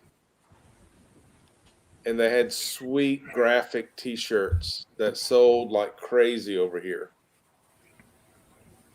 I remember Quicksilver and Yep. Hot Tuna Yep. from the 80s. That was Cover about your all I mullet. can remember. Hot tuna. I had a job selling hot tuna board shorts for a while, and that was after they were really popular. And then there was like a friend of mine bought this whole load of shorts, and I was like working in the shop, and all it sold was hot tuna board shorts. And it was like every person who came in was like, "Oh my god, I remember hot tuna," and all excited nostalgically buying all the shorts. Now was Billabong an Australian company? Yes. Yep. That was popular. Ocean Pacific over here. Don't Yeah, know the that 80s one. they were smoking, man. That's where it was happening. That's where I got skin cancer, was the 80s. Left me marked. I mean, I got a pirate face. I probably got skin cancer in the 80s as well, but I haven't been detected yet. Yeah, so I'm you put on oil to magnify the UV rays that your body's No, I never did. putting on. Never did any of that nonsense. And iodine, baby oil and iodine. What was the name of that suntan lotion? Hawaiian Tropic, smelled so good, and everyone had to taste it. It smelled so good, and it was horrible. It was horrible, like gasoline.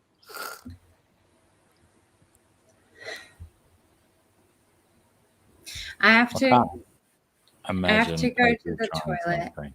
And I'm trying to negotiate dinner stuff, but I'll be back in a sec. But I have to go to the toilet. Sorry. Sandy Dottie's in your chat. She also loved the 80s. Who didn't, though? I mean, it was a good time. Top Gun. Am I right? Yeah. Top Gun. Back to the Future. And the music of the 80s.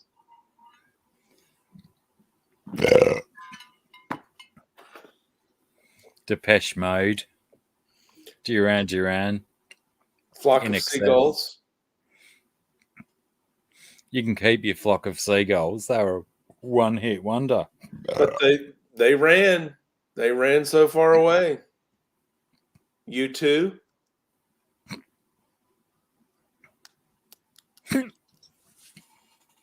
Of the hiccups, all of a sudden. For the bonus, hiccups.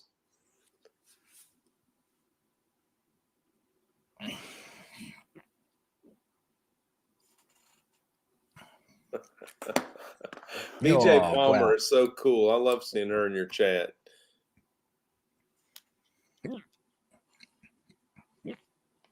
Put your best hiccups cures in the chat, and I'll try them. So Vince Allshove. Say, how do you say Vince's last name? I'm sure I just Allshove. killed it. Is it Allshove? Yeah. Graduated the same year I did. Class of 82, this bud's for you. 82. Goodness. 1982. That was graduated high school. I may have failed a year. I may have been held back a year. No, I just started late. They wouldn't keep me over. They had enough of me. Socially promoted. I was born in 1983. And that gets you another bless your heart.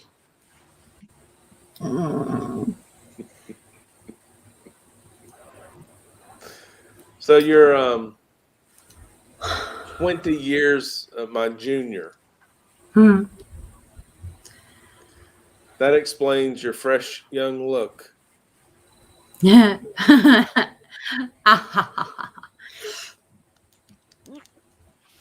uh, I'm sorry, I'm a little bit distracted, but I have messages from my mom on my phone and I have to reply to them.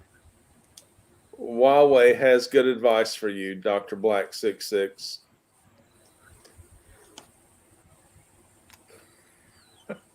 I don't like that advice at all. Act like a young and nimble bat, and you'll be better like that. Yeah. You believe I can hang upside down? Huawei, you're a fool. I'd like to see you try. Hold your sure. breath, mate. Hold I'm your sure breath. many people would like to see me try and hang myself upside down to alleviate the hiccups, but it's not going to happen. I don't recognize any of those bands, GRB. But I will tell you that MTV was rocking in the 80s. So if they were on MTV, I may have seen them. Yeah, you'd know the church underneath the radar. We dance underneath the radar. Minus the hiccups, of course. Jesus, they're vicious. They're non-stop. Oh my god. I've Let's not see, had 92, 202. Oh, 212. Is it our 40-year reunion coming up, Vince? 40-year reunion? Oh, no wonder I ache when I wake up in the morning.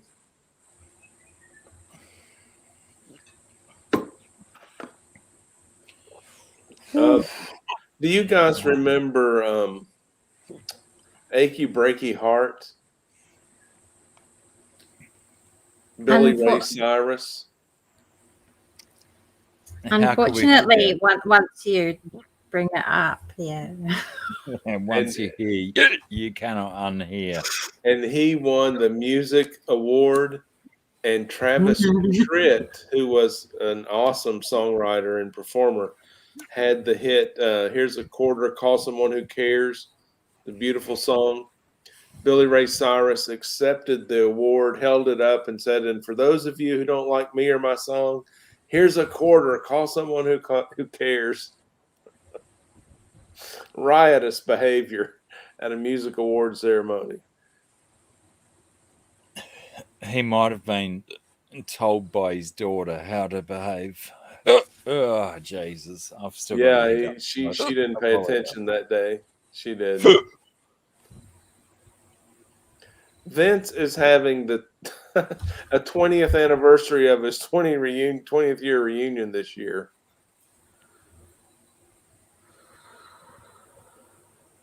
The GRB is still helping you out, Michael. He's got the solution. GRB's always got my back. I think you ought to try this. I think it would be good for the internet for you to try that. Try what? Drinking water quickly, swallowing granulated sugar, dry pieces of bread, or crushed ice. Sticking the finger down your throat to gag and gently rubbing your eyeballs. It's just any combination of things that involve kind of your breath and stomach and like concentration. Just make up something fun. I'm certainly not drinking water because everybody knows that fish fucking water. Yeah. Last thing I want is some fish bloody milt locked in my lungs somewhere, never to get out. Do you watch the television show Chopped about the cooks competing on a time limit? No, I hate competition. Competition I watched is this. the They brevity had of the soul. Or something. included in the ingredients they had to cook with was cod milk. Oh, well, now I'm down. Delish. Delicacy somewhere. Get me a cod milked pancake right now. Or a blinny, because they're a northern hemisphere fish, so they're probably in the Russian digestive menu. Get me a blinny with some of that cod stuff that Rack mentioned. I can't take it anymore. I'm going to start recording this. Ugh. That's great. You need like a shock. Give him a shock, Sarah. She's like, You so think I far can away shock from him? me. Yeah, go on. Give me a shock, Scungy. Shock me. Give me a verbal shock. You probably got at least a couple you can shock me with. Ah, Jesus.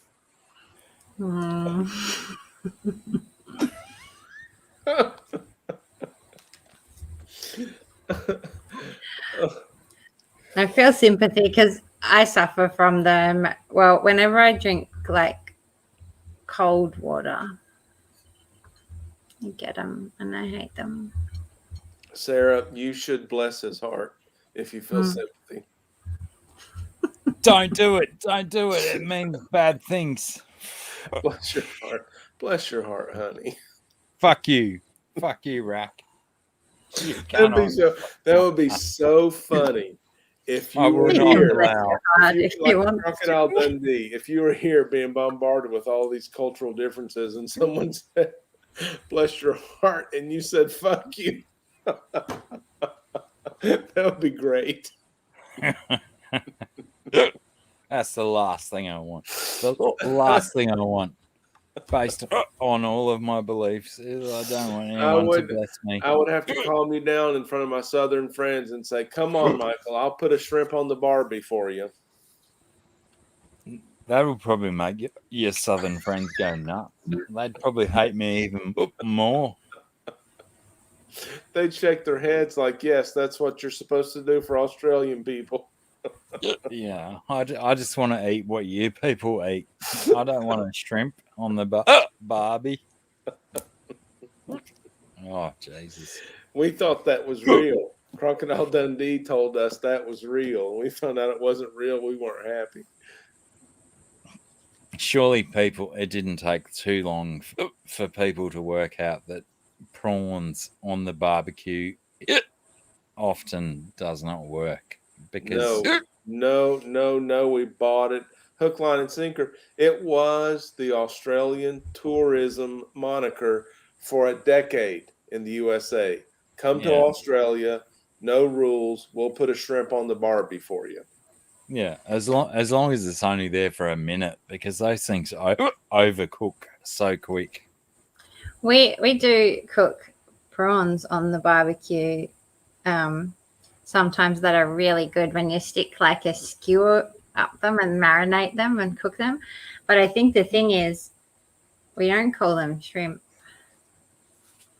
We do only call them prawns. But in my family, and they're really yummy when they're all marinated and cooked on the barbecue.